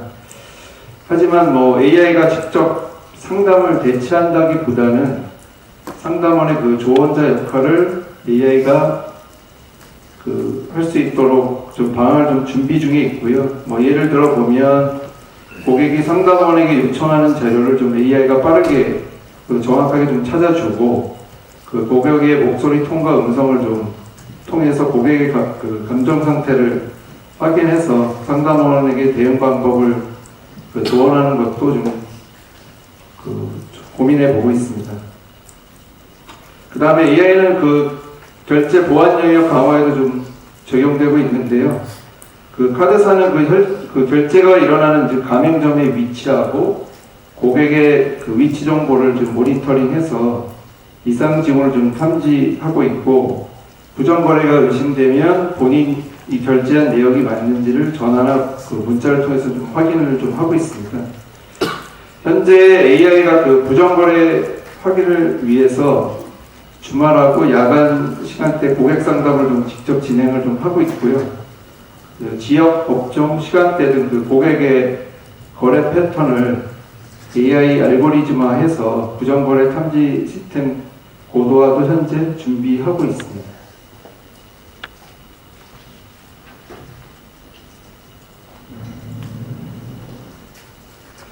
지금까지 신한카드가 AI가 적용된 때 모습을 좀 몇 가지로 사례를 통해서 좀 말씀을 드렸고요.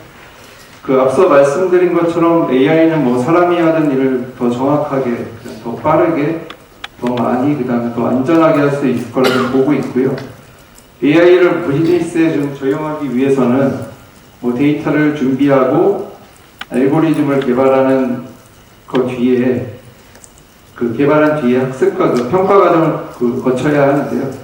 그 과정 속에서 발생되는 그 편향된 데이터로 인한 오류하고 AI가 판단한 결과를 좀 설명하기 어려운 문제, 그다음에 이로 인한 신뢰성의 이슈들, 다양한 문제점에 대한 대응도 좀 중요한 것 같습니다. 그래서 이러한 오류나 이슈가 좀 발생하지 않도록 저희 신한카드는 좀 모니터링을 좀 강화하고 점검하는 것 역시 AI 시대의 그 금융 플랫폼 운영하는 회사의 또 다른 중요한 역할이라고 볼 수 있을 것 같습니다.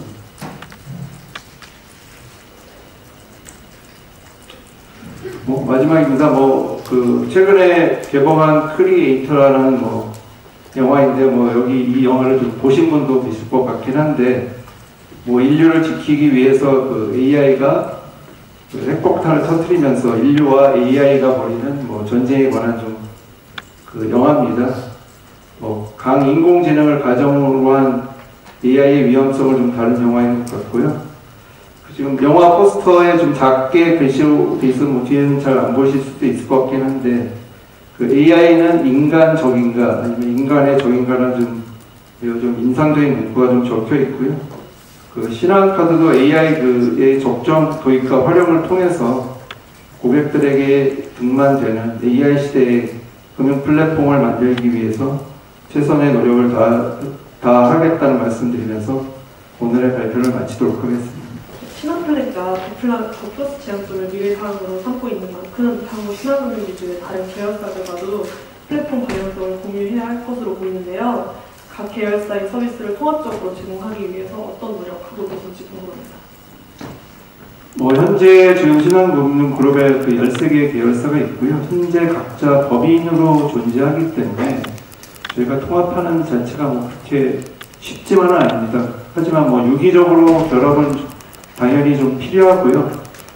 현재 그 계열사들에서 일어나고 있는 고객 데이터에 대해서 하나로 묶어서 통합 관리할 수 있는 통합 데이터 구축 시스템이 구축되어 있어서 고객에 대한 데이터 분석은 좀 통합적으로 좀 진행을 좀 하고 있고요. 그다음에 현재 통합적인 서비스를 좀 제공하기 위해서 현재 각 그룹사 앱의 서비스가 인앱 형태로 좀 되어 있습니다. 근데 그거를 올 연말에 통합 서비스를 좀 제공할 수 있는 통합 앱을 좀 오픈하려고 좀 준비를 좀 하고 있고요. 그 앱을 통해서 고객들한테 신한금융그룹의 디지털 서비스에 대해서 좀 더 편리하고 좀 더 안전하게 좀 제공할 수 있는 계획을 좀 갖고 있다고 좀 말씀드릴 수 있을 것 같습니다. 한 가지 더 질문 드리겠습니다. CS앱의 미래는 AI를 적용한 초개인화와 이를 통한 마케팅이 핵심이라고 생각을 하는데요.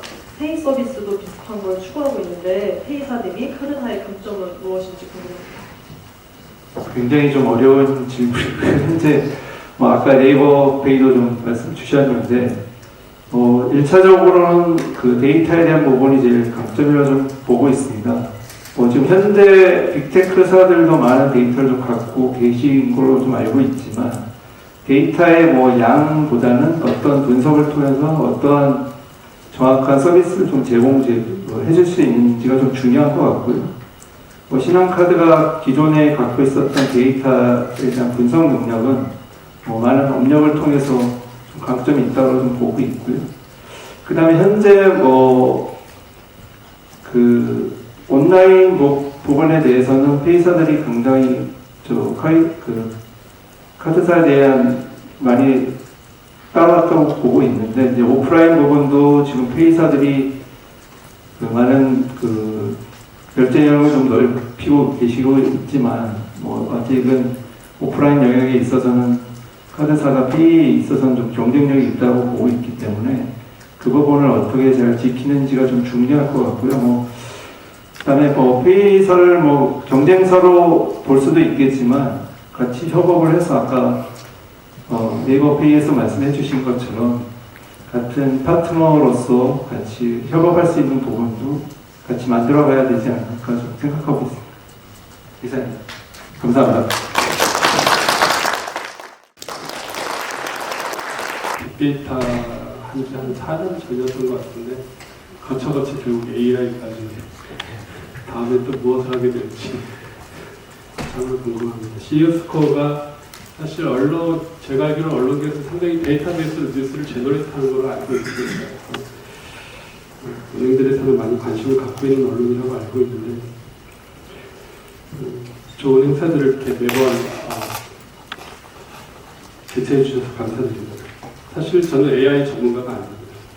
거기 세 분 발표를 보면서 많이 배우고 싶었는데 약간 좀 아쉬운 점이 좀 있습니다. 아직도 많은 과제가 남았구나라는 생각이 좀 들어서 사실 AI를 실제 조금씩 백이나 아니면 미들에서 조금씩 접목시키고 있는데 사실 챗 GPT가 모두의 주목을 받게 된 계기는 사실은 대중에게 갔기 때문이거든요. 아직 우리나라에서는 대중의 대중을 깜짝 놀랄 만한 그런 AI 금융은 아직 없는 게 아닌가라는 생각이 들어서 아직도 갈 길이 멀다라는 생각을 좀 했습니다.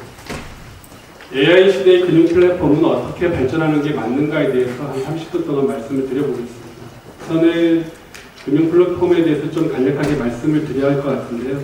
이미 조금씩 말씀해 주셨지만 사실 해외에서는 금융 플랫폼이라는 용어를 쓰지 않습니다.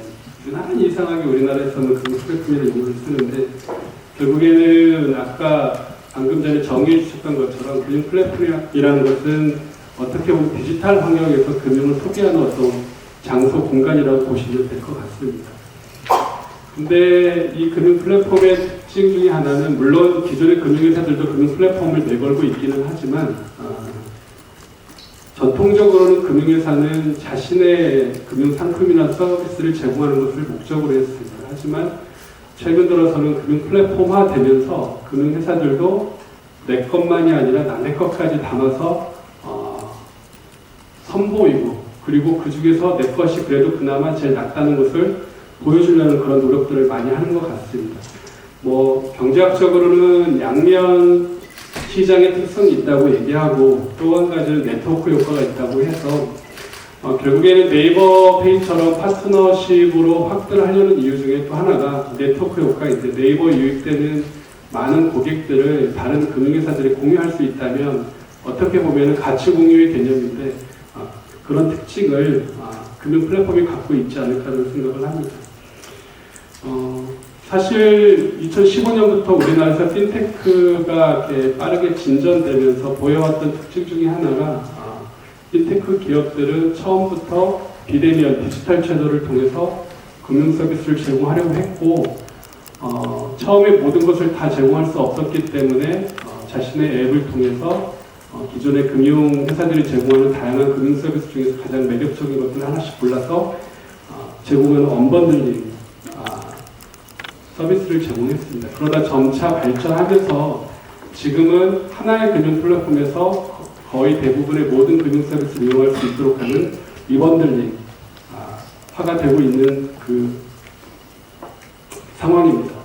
그리고 또 한 가지는 금융 플랫폼이 사실은 발전하면 발전할수록 그리고 대면 채널이 비대면 채널화 되면서 어떻게 보면 금융회사, 그러니까 물리적으로 보이는 금융회사의 역할이 상당히 줄어들 거라는 얘기들을 많이 했습니다. 지금은 금융 플랫폼에서 금융 서비스를 제공하는 것이 금융회사인지 아닌지 헷갈리는 경우가 많습니다. 물론 궁극적으로는 금융회사가 제공하는 경우가 많기 때문에 사실상 금융회사의 탈중개화는 일어나고 있지는 않지만 이러한 부분들도 상당히 많은 관심을 가져왔습니다. 또 한 가지는 금융 플랫폼은 우리나라가 독특하게 금융 마이데이터 제도를 도입한 상태인데 금융 정보를 극대화하는 측면들이 있습니다. 이런 역할들을 함으로써 사실은 지금 현재 보면은 금융의 새로운 생태계를 만들고 있다고 볼 수가 있겠습니다. 아직까지는 대형 금융회사, 특히 금융지주회사들은 자신들의 계열회사를 하나로 묶는 데에 큰 과제를 갖고 있는 것 같습니다. 하지만 소규모 핀테크 기업들은 혼자만으로는 고객을 유입시킬 수가 없기 때문에 다른 채널들을 계속해서 연결해가는 그런 과정을 겪고 있습니다. 그렇기 때문에 지금 현재 보면은 어떻게 보면은 금융의 생태계가 빠르게 바뀌고 있다라고 볼 수가 있겠습니다. 그런 측면에서 본다면 금융 플랫폼은 크게 네 가지로 유형화해서 살펴볼 수가 있습니다. 원앱 멀티 서비스, 하나의 앱에서 모든 금융 서비스를 동시에 제공하는 거라고 볼 수가 있고요. 그 다음에 원앱 원 서비스, 하나의 앱에서 한 가지 서비스를 제공하는 금융 플랫폼이 있다고 볼 수가 있고, 점차적으로 원앱 원 서비스들은 사라지고 있는 것 같습니다. 그리고 세 번째로 볼 수 있는 것은 원 서비스 허브 모델입니다. 나는 한 가지 서비스만 제공하고 남들이 제공하는 금융 서비스를 내 플랫폼으로 끌어들여서 고객들이 내 플랫폼을 찾을 수 있도록, 그리고 내가 끌어들인 고객들의 플랫폼과 나와 또 연결시킬 수 있도록 하는 그런 역할들을 하는 모델들이 있겠고요. 그 다음에 네트워크 멀티 서비스입니다. 이거는 어떻게 보면은 내가 제공하는 서비스는 없지만 다른 금융회사들, 핀테크 기업들이 제공하는 서비스를 나의 플랫폼에 담아서 내 플랫폼에서 이용할 수 있도록 하는 그런 서비스라고 볼 수가 있겠습니다.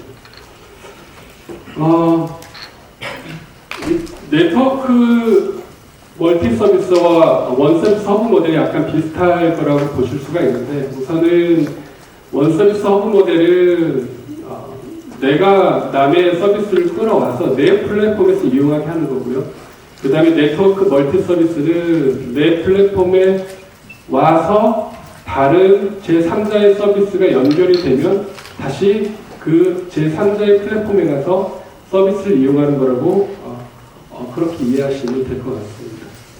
사실 가장 경제적으로 효율적인 모델은 원앱 멀티 서비스인 것 같습니다. 하지만 원앱 멀티 서비스를 구현하는 거가 여러 가지 측면에서 어렵기 때문에 아직까지는 원 서비스 허브 모델에 많이 집중하고 있는 게 원 서비스 허브 모델하고 네트워크 멀티 서비스 모델이 약간 믹스드된 그런 그 플랫폼들을 많이 구현하고 있는 게 아닐까라는 생각이 듭니다. 각 플랫폼마다 각각의 장단점이 있는 것 같습니다. 원앱 멀티 서비스는 모든 걸 자기가 통제할 수 있기 때문에 사실상 고객의 니즈에 맞게끔 다양한 서비스를 제공할 수가 있습니다. 다만 이걸 어떻게 구현하느냐에 따라서 플랫폼 개발이나 유지 비용이 많이 들어갈 수가 있고요. 너무 많은 서비스가 제시됨에 따라서 고객 입장에서는 서비스 선택에 대한 어려움을 더 겪을 수가 있습니다. 여기에서 바로 인공지능이 들어갈 수 있는 공간이 생긴다고 저는 생각을 합니다. 사실 우리나라의 금융 플랫폼들을 보면은 콘텐츠를 AI가 최적화해서 제공해주는 금융 플랫폼은 거의 없습니다. 카카오뱅크가 한번 시도를 했다가 사실은 접은 상태라고 저는 알고 있는데, 우리나라의 금융 플랫폼에서의 그 서비스들은 메뉴 방식으로 제공되고 있습니다. 그래서 고객들이 여러 번의 단계를 거쳐서 터치해서 들어가야만 찾을 수 있는 경우가 대부분입니다. 이런 측면에서 원앱 멀티 서비스를 메뉴 방식으로 제공할 때는 여러 가지 제약이 있을 걸로 보고 있습니다. 원앱 원 서비스 모델 같은 경우에는 서비스 집중도 좋고 고객 타격이 용이합니다. 하지만 플랫폼 확장성이 떨어지기 때문에 그만큼 고객의 유입도도 낮을 수밖에 없고, 그다음에 고객의 다양한 니즈를 충족하는 데도 한계를 느낄 수밖에 없습니다. 궁극적으로는 멀티 서비스를 제공하는 플랫폼에 의해서 대체될 가능성이 큽니다. 결국에 원앱 원 서비스들이 선택하는 게 뭐냐면은 결국 네트워크 멀티 서비스를 선택하는 경향이 있고요. 그리고 좀 더 앱 개발, 그러니까 플랫폼을 운영할 수 있는 그런 곳에서는 원 서비스 허브 모델을 선택하는 것 같습니다. 원서비스 허브 모델은 궁극적으로는 원앱 멀티 서비스 모델과 비슷한 측면들이 있지만 원앱 멀티 서비스는 모든 다양한 서비스를 자신이 직접 제공하는 게 특징적이라면 원서비스 허브 모델은 제3자의 서비스를 자기의 플랫폼에 담아서 자기 고객한테 제공한다는 차이점이 있습니다. 다양한 서비스의 결합과 융합이 가능하다는 측면에서는 상당히 장점이 있지만 직접 제공하는 서비스와 제휴 서비스 간의 질적 그 격차가 발생할 수가 있습니다. 예전에 제가 듣기로 이 원앱 멀티 서비스를 구현하기가 되게 어려운 게 앱인앱 방식으로 구현을 할 경우에 앱 자체의 사이즈가 너무 무거워지기 때문에 고객 편의성이 많이 떨어진다고 합니다. 그래서 한 개 넣었다가 뺐다가 넣었다가 뺐다가 이런 식으로 많이 한다고 합니다. 네트워크 멀티 서비스는 현재 핀테크 기업들이 많이 이용하고 있습니다. 제가 저번 주에도 P2P 업체를 방문했는데 고객의 유입이 어떻게 되느냐, 너희 앱으로 바로 오느냐 아니면 다른 채널을 통해서 많이 오느냐 라고 물어봤었을 때 90%의 고객들은 대부분 다 다른 채널을 통해서 온다고 합니다. 그리고 자기도 자기 고객들한테 다른 채널을 공유해 주기도 하고요. 네트워크 멀티 서비스 같은 경우에는 우선은 하나의 앱에서 다양한 금융 서비스 제공할 뿐만 아니라 편리성 측면에서 상당히 좋을 수가 있습니다. 하지만 단점이라고 한다면 너무 많은 멀티 서비스를 담으면 담을수록 이거를 제시해 주기가 어렵다는 측면들이 있습니다. 그리고 내 앱에서 다른 앱으로 이동할 때 아까도 말씀드렸지만 네이버파이 같은 경우에도 제 파트너 어떤 금융 상품을 판매할 때 사실은 네이버는 광고를 해주는 것처럼 보여주고 그 다음에 해당 금융회사에 가서 그 상품을 가입하느냐 마느냐를 결정을 하는데 결국에는 UI, UX의 격차 때문에 상품 가입률이 떨어질 수밖에 없습니다. 이런 측면들을 봤을 때는 결국에 진성 고객을 유지하기가 쉽지 않다는 그런 단점들이 있다고 볼 수가 있겠습니다. 금융 플랫폼 유형을 결정하는 요인을 좀 생각해 볼 필요가 있는데요. 모두가 다 원앱 멀티 서비스 모형을 채택할 수 있으면 가장 바람직하겠지만 각각의 처한 환경이 다르기 때문에 결국에는 이 네 가지 중에 하나 아니면 네 가지를 서로 믹스처해서 그렇게 아마 제공하는 게 아닌가라는 생각이 듭니다. 첫 번째는 금융 규제입니다. 두 번째는 사업 목적. 내가 내 고객을 대상으로 어떤 서비스를 제공하고 어떤 방식으로 내가 수익을 창출할 것인가에 따라서 사실은 금융 플랫폼 전략이 달라질 수 있다고 생각합니다. 그 다음에 수익 모델입니다. 그리고 세 번째는 시장 수요인데요. 우리나라의 경우에 가장 큰 결정 요인은 제가 생각하기에는 금융 규제인 것 같습니다. 우선은 진입하기가 어렵고요. 그 다음에 진입을 했더라도 여러 가지 세밀한 행위 규제 때문에 실질적으로 한 앱에서 멀티 서비스를 구현하기가 쉽지 않은 그런 상황이라고 볼 수가 있습니다. 제가 간간히 말씀드렸지만 간략하게 국내의 금융 플랫폼 발전 양상에 대해서 좀 말씀드려보고 싶습니다. 우선은 해외 금융 플랫폼의 발전 양상을 보면 다 그런 건 아닙니다. 하지만 제가 몇몇 사례 조사를 해봤을 때는 일관된 어떤 공통점들이 발견되는데요. 첫 번째는 UI, UX 측면에서는 우리나라가 훨씬 더 저는 좋다고 생각을 합니다. 하지만 서비스, 막힘없는 서비스를 구현하는 데 있어서는 해외의 앱들이 고객의 어떤 니즈에 맞게 공급자 중심이 아니라 소비자 중심으로 잘 구현하고 있다는 것들을 발견할 수가 있었고요. 그 다음에 은행을 자회사로 갖고 있든 자매회사로 갖고 있든 은행을 보유하고 있지 않든 간에 뱅킹 서비스를 기본적으로 제공을 합니다. 네이브라는 미국의 핀테크 기업도 은행은 아니지만 뱅킹 서비스가 기본으로 탑재되어 있습니다. 우리가 금융 플랫폼 얘기를 할 때 생활금융, 생활금을 얘기하는데 우리는 그때 대부분 다 페이를 생각을 합니다. 하지만 해외는 뱅킹을 생각하는 것 같습니다. 그다음에 다양한 서비스를 구현하는데 어떤 제약이 없습니다. 자회사를 설립해도 되고요.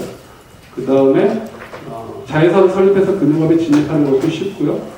그다음에 내가 은행이 아니더라도, 그다음에 은행 지주회사가 아니더라도 은행과 제휴를 맺어서 내 플랫폼에 은행 서비스를 탑재하는 것도 어렵지 않습니다. 그리고 원앱 멀티 서비스로 빠르게 발전하는 것 같습니다.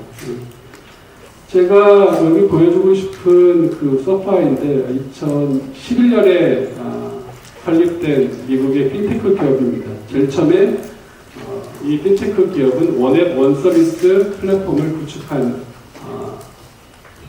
구축했습니다.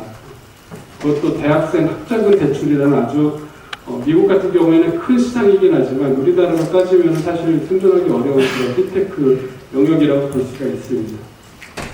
근데 지금 현재 보면은 은행을 하나 설립했고요, 탔고요. 그 다음에 서파이 뱅크를 통해서는 예금만 하고 있고, 그 다음에 대출을 해주고 있고요. 그 다음에 지급이나 지급 서비스 같은 경우에는 오히려 제휴은행과 해서 직불 카드를 발급한다든가 수표를 처리한다든가 이런 업무들을 하고 있고요. 그 다음에 오픈뱅킹과 관련돼서는 플레이드라는 기술 기업을 통해서 미국 전역의 모든 금융회사의 데이터를, 고객의 데이터를 끌어와서 서파이에 연결시켜주고 있고요. 그리고 신용관리, 그 다음에 대출, 투자, 보험, 각각의 자회사들을 설립해서 일종의 종합금융 플랫폼으로서의 하나의 원앱 멀티 서비스 플랫폼을 구축해 놓은 상태입니다. 이렇게 구축하는데 그렇게 오랜 시간이 걸리지 않았다는 것도 되게 특징적입니다. 이 서파이가 추구하는 것은 올린 더 서파이 앱입니다. 하나의 앱에서 모든 금융 서비스를 제공하는 걸 목적으로 하고 있고요. 화면을 보면은 제가 뒤에서 이제 토스 화면을 보여드리겠습니다만은 화면을 보면은 큰 차이가 없는 것 같지만 또 많은 차이가 있습니다. 지금 현재 은행 지주들이 슈퍼앱이라고 해서 원앱 멀티 서비스 플랫폼을 구축하려고 하고 있는데 가장 큰 난관이 아마 신한도 비슷할 겁니다. 첫 화면에 무엇을 넣을 것이냐, 은행을 넣을 것이냐, 증권을 넣을 것이냐. 증권사만 하더라도 증권사 내에서 위탁 매매를 넣을 것이냐, 자산 관리를 넣을 것이냐, 이거 가지고 엄청 싸움하고 그렇습니다. 이게 바로 공급자 중심의 플랫폼 디자인이라고 저는 생각합니다.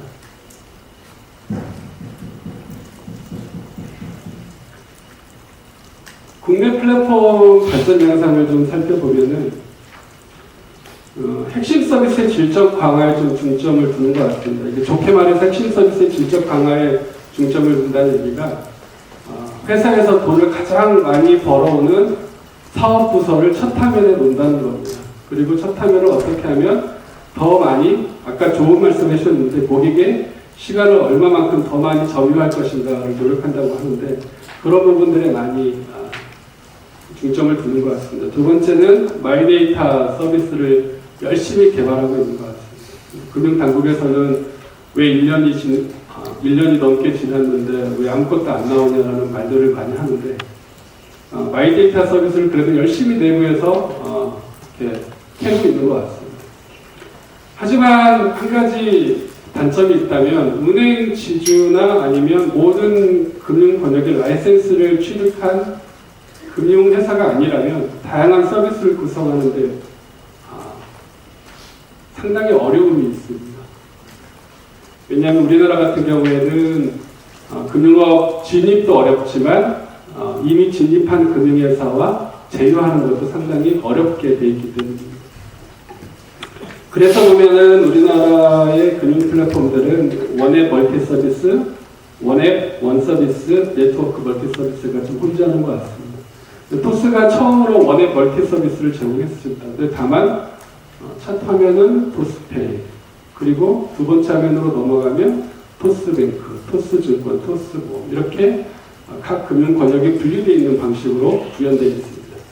그리고 지금 현재 은행 지주들이 슈퍼앱을 만들겠다고 했고 언젠간 어떤 양상으로든 나올 거라고 생각합니다. 그리고 삼성금융그룹이 금융복합 기업 집단인 삼성 파이낸셜 네트워크스라는 브랜드를 만들어서 주요 핵심 금융 기업들, 금융 회사들을 하나의 브랜드로 해서 플랫폼화 전략을 지금 내걸고 있습니다. 모니모라는 플랫폼을 지금 만들어서 제가 생각하기에는 삼성카드가 모니모를 관리하고 있긴 하지만 그 전면이 삼성카드가 아니라 고객이 보고 싶어하는 전체적인 상황판들을 보여준다고 합니다. 아직까지도 모니모에 대한 자체적인 평가는 아직도 갈 길이 멀다라고 이렇게 말하고 있다고 합니다. 그 외에 뭐 다양한 우리나라에서 금융 플랫폼이 있는데 원 서비스 네트워크 멀티 서비스 형태로 발전하고 있는 것 같습니다.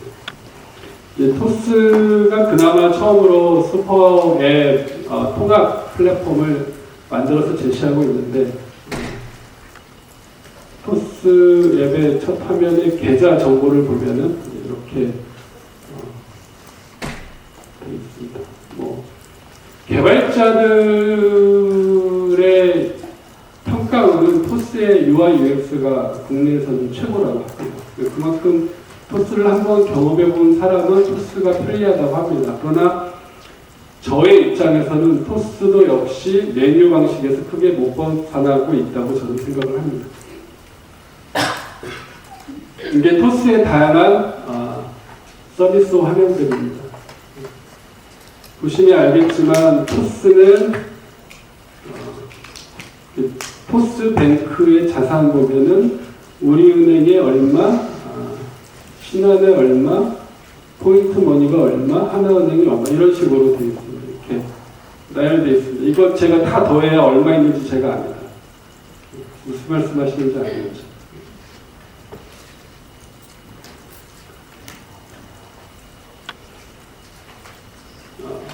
국내 금융 플랫폼 특징을 좀 발전 양상을 뛰어넘어서 특징을 좀 더 비교해 보면은 우선은 서비스 기회 창출 방식이 좀 다른 것 같습니다.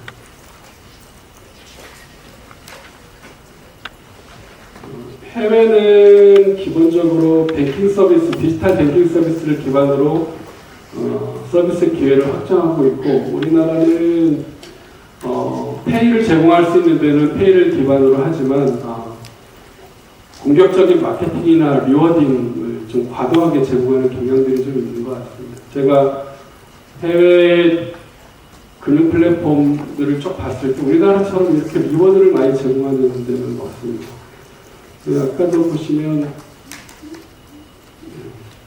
뭔가 아까 네이버 페이에서 리워드 얘기 많이 하셨는데 중요하다고 생각. 토스도 리워드를 엄청나게 공격적인 마케팅 수단으로 그렇게 활용하고 있는 것 같습니다.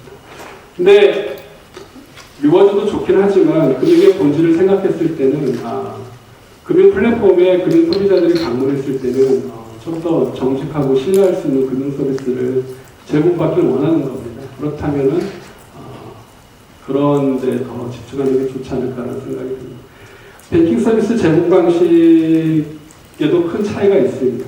해외 같은 경우에는 기존 은행과의 제휴를 통해서도 비은행 금융 플랫폼들이 뱅킹 서비스를 제공할 수 있습니다. 국내는 절대 그렇게 할 수 없는 걸로 알고 있습니다. 다만 카드사와의 브랜드 제휴를 통해서 직불카드나 신용카드를 발급하는 경우도 있긴 합니다. 서비스 구성 방식인데요. 우리나라 같은 경우에는 앱 이동이나 앱인앱 또는 광고 방식으로 서비스를 구성하는 반면에 해외 같은 경우에는 자회사나 제휴를 통해서 실제 고객들에게 좀 더 직접적으로 서비스를 제공하는 특징들이 있습니다. 금융정보 제공 방식인데요. 사실 우리나라의 마이데이터 같은 경우에 제일 처음에 설계될 때는 일부 마이데이터, 그러니까 소수에게만 마이데이터 라이센스를 주고 사실 규모의 경제를 일으키려고 했는데 모든 금융 플랫폼에게 63개사가 마이데이터 라이센스를 주면서 결국에 자신의 플랫폼 사이즈가 자신의 정보력이 되어버렸습니다. 그래서 내 플랫폼이 100만을 갖고 있으면 100만 이내에서 마이데이터를 수집할 수 있고 내 플랫폼이 1000만 원을 가지고 있으면 1000만 이내에서 마이데이터를 수집할 수가 있습니다. 내 고객이 아닌 고객에 대해서 마이데이터를 이용하기가 상당히 어려운 구조가 되어 있습니다. 하지만 아까 제가 서파이에 대해서 말씀을 드렸지만 플레이드라는 업체는 오픈뱅킹 제도를 통해서가 아니라 기존 금융회사의 데이터를 끌어와서 고객한테 그 플랫폼한테 그 고객이 동의하면 전부 다 제공을 합니다. 그렇기 때문에 사실 플레이드가 이런 그 고객이 동의하는 정보뿐만 아니라 여러 가지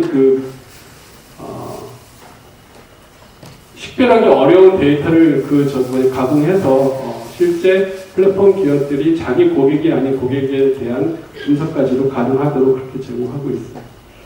수익 창출 방식입니다. 우리나라는 대부분 플랫폼들이 기존의 금융회사들은 금융상품을 판매함으로써 사실은 전통적인 금융회사와 동일한 방식으로 사실은 수익을 벌지만 핀테크 기업들이나 금융 플랫폼을 지향하는 그런 곳들은 대부분 판매 수수료, 금융상품 판매 수수료에 의존하는 경향들이 좀 있습니다. 사실 해외 플랫폼들은 잘 나간다는 금융 플랫폼들은 특히 원의 멀티 서비스를 제공하는 플랫폼들은 구독 서비스, 그러니까 구독 수수료를 기반으로 수익을 창출합니다. 그래서 고객이 들어오는 만큼 수익 기반도 탄탄해진다고 볼 수가 있습니다. 하지만 우리나라는 고객이 들어와도 이 고객이 트래픽을 일으켜서 광고를 보거나 아니면 실제 판매로 이어져야만이 수익이 발생하는 그런 구조를 갖고 있는 한계가 있습니다. 제가 계속 얘기 드렸지만 규제 환경도 있고요, 사업 환경도 있고 시장 환경도 있는 것 같습니다. 그래서 우리나라와 해외와 금융 플랫폼이 발전하는 그런 또한 특징의 차이가 발생하는 이유는 제가 생각하기에는 규제 환경이 가장 큰 것 같고요. 그 다음에 그렇기 때문에 발생하는 사업 환경이 어떻게 보면은 이런 금융 플랫폼 발전 양상의 격차를 보여주지 않을까 생각합니다.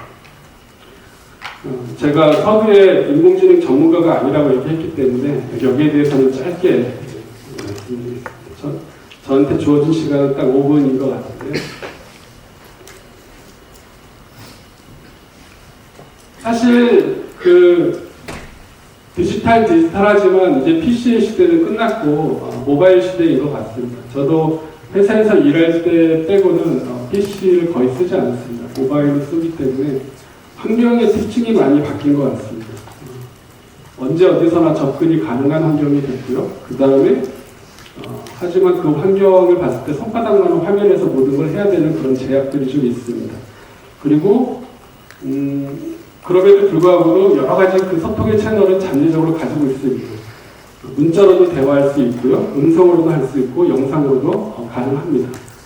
활용 기술들을 보면은 클라우드 기술을 통할 경우에는 좀 더 가벼운 플랫폼으로 갈 수 있다고 생각하고요. 그 다음에 UI, UX가 엄청나게 중요하다고 생각합니다. 결국에는 사용자 경험에 따라서 플랫폼의 경쟁력이 달라질 것이기 때문에, 그리고 마지막으로 핵심적인 기술이 이제는 인공지능 기술이 아닐까라는 생각이 듭니다.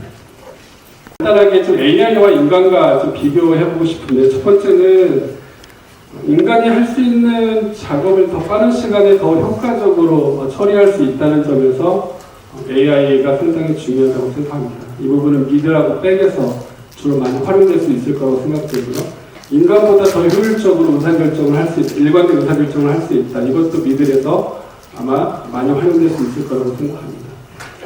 저는 이 부분이 더 중요하다고 생각하는데, 디지털 환경에서 인간이 하지 못하는 작업을 수행할 수 있는 게 인공지능의 가장 큰 차별적인 역할이 아닐까라고 생각합니다. 여러분들 은행에 가면은 은행 지점에 직원이 있기 때문에 우리가 원하는 서비스를 요구할 수가 있습니다. 하지만 손바닥만한 스마트폰의 화면에서 10인치 내외의 화면에서 우리가 요구할 수 있는 게 없습니다. 제시된 것을 우리가 선택할 수밖에 없습니다. 그렇기 때문에 이런 디지털 환경에서의 금융의 주도권이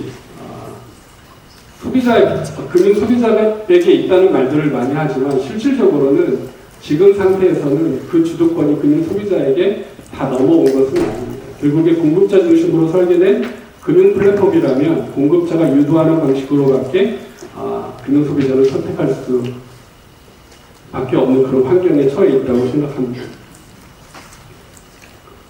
또 한 가지 여기서 짚고 넘어갈 것은 AI가 다 똑같은 AI가 아니다. 전선, 중선, 후선 업무에 활용되는 AI 기술은 전부 제각각일 수 있다, 다를 수 있다는 점들은 우리가 좀 상기할 필요가 있다고 생각합니다. 금융 플랫폼 발전 양상을 생각해 보면은 앞으로 나아갈 방향이라고 생각이 되는데요. 첫 번째는 지금 현재는 우리는 클라이언트 중심입니다. 아까도 제가 그 신한 플레이 말씀하시길래 오래전부터 사실 광고 메시지만 많이 받고 한 번도 열어보지 않아서 오래간만에 로그인을 했는데 클라이언트 중심이다 보니까 서버에 있는 데이터를 받아야 됩니다. 그게 얼마나 그래서 한 10분이 지났는데도 그 메인 화면이 열리지 않았습니다. 그만큼 클라이언트 중심은 사실 앱에서 모든 기능을 구현해야 되기 때문에 고객 입장에서 빠른 속도를 경험하는 고객임의 고객일수록 선호하는 고객임의 고객일수록 쉽게 이탈할 수도 있습니다. 그 다음에 텍스트 중심입니다. 읽어야 됩니다. 읽어야 되는 2차원에서 뭐 그림도 보여주고 뭐 이모티콘도 보여주지만 결국에는 읽어야 되는 그런 어려움들이 있습니다. 그리고 UI 아직까지는 UX보다는 UI 중심입니다. 너무 많은 내용들이 메뉴 방식으로 나열되어 있습니다. 그리고 페이지를 넘겨야 됩니다. 찾아야 됩니다. 이런 부분들이 있고요. 그 다음에 현재까지 가장 큰 한계는 소통이 미흡합니다. 결국에 제시된 것 중에서 내가 선택해야 되는데 아시겠지만 일반적인 고객들, 소매 고객들, 금융소비자들의 가장 큰 결정장애가 선택장애입니다. 어떤 걸 선택해야 될지 모르기 때문에 상당히 어떻게 보면은 콘텐츠를 일반적으로 보여주는 이런 환경에서는 금융 플랫폼의 경쟁력은 떨어질 수밖에 없다. 그러면 어떤 방향으로 가야 되냐? 좀 더 가볍게 가려면 클라우드를 활용할 수밖에 없습니다. 그리고 이게 가능할지 저는 잘 모르겠습니다. 하지만 3차원, 2차원을 3차원으로 옮길 수 있어야 돼요. 그 다음에 세 번째가 UIX를 좀 더 많이 활용해야 된다는 생각을 하고 있고요. 그 다음에 마지막으로 이제 여기에서 AI의 어떤 그 역할이 나타난다고 생각하는데 결국에는 이 디지털 환경에서 사람이 할 수 없는 소통, 의사소통을 할 수 있어야 된다고 생각합니다.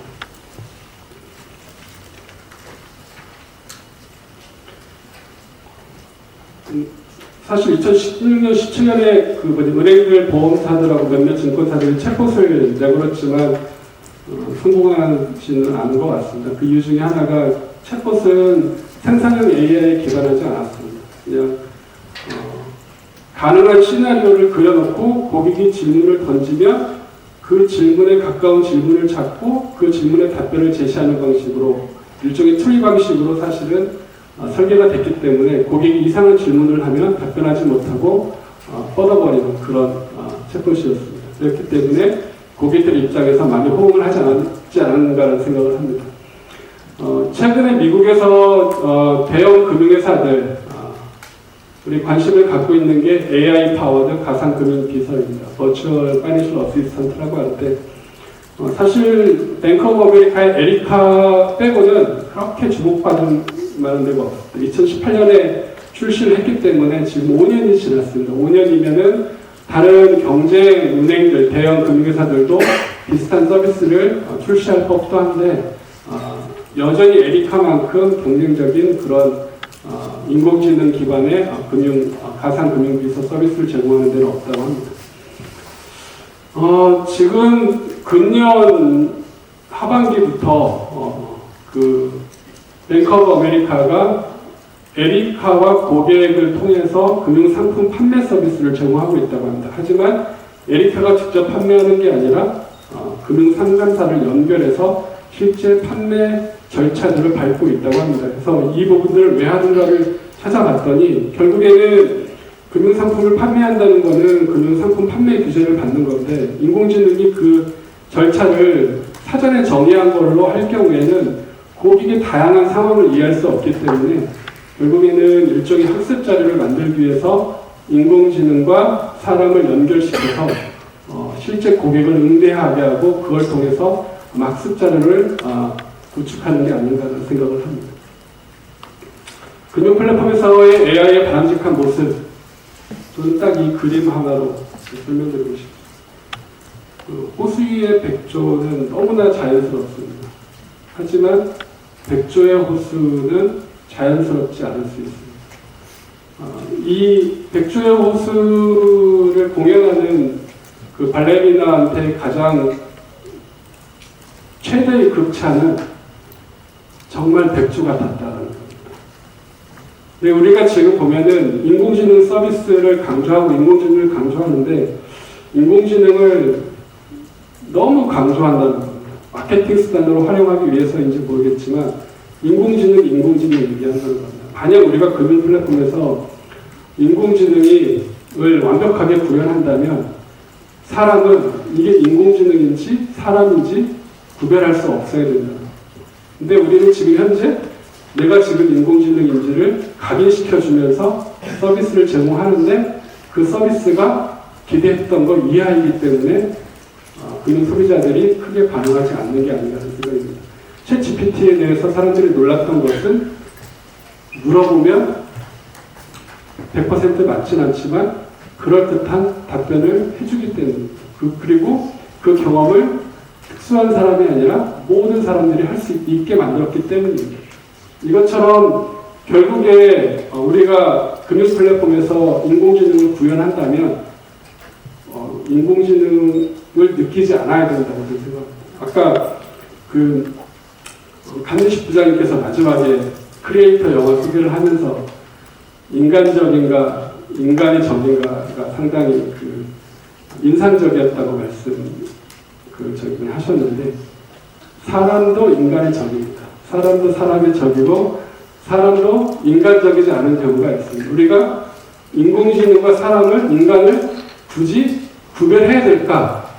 인공지능은 사람들이 좀 더 디지털 세계에서 효율적이고 좀 더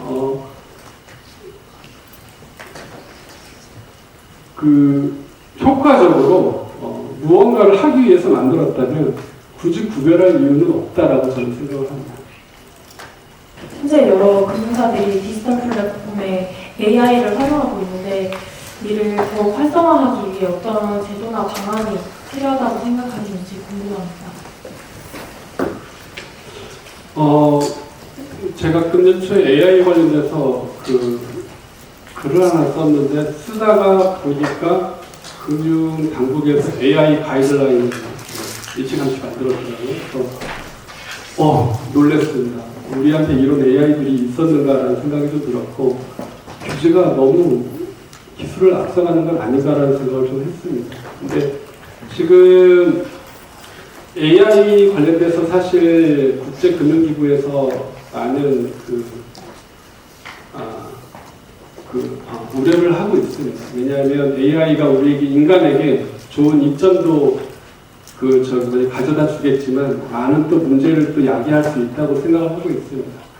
그런 측면에서 AI를 개발하되 도덕적인 AI를 개발하는 게 어떻게 보면 가장 좋지 않을까 생각이 되고요. 그렇지 않을 경우에는 어느 순간에는 규제가 엄청나게 세게 들어올 거라는 생각도 합니다. 왜냐하면 AI가 사람보다 훨씬 더 시스템적으로 더 큰 문제를 일으킬 수가 있고 사람이 하는 실수는 상당히 개별적인 측면이 있지만 AI가 하는 실수는 상당히 시스템적이기 때문에 미치는 파급 영향도 상당히 클 걸로 보고 있습니다. 그러면 그만큼 금융당국은 좀 더 엄격한 그리고 좀 더 기술에 친화적이지 못한 그런 규제를 도입할 수밖에 없습니다. 그렇기 때문에 금융회사들이 AI를 적용하고 도입할 때는 좀 더 도덕적이고 적법한 방법으로 활용될 수 있도록 노력하는 그런 부분들이 필요하다고 생각합니다. 이것으로 제 발표를 마치도록 하겠습니다. 감사합니다.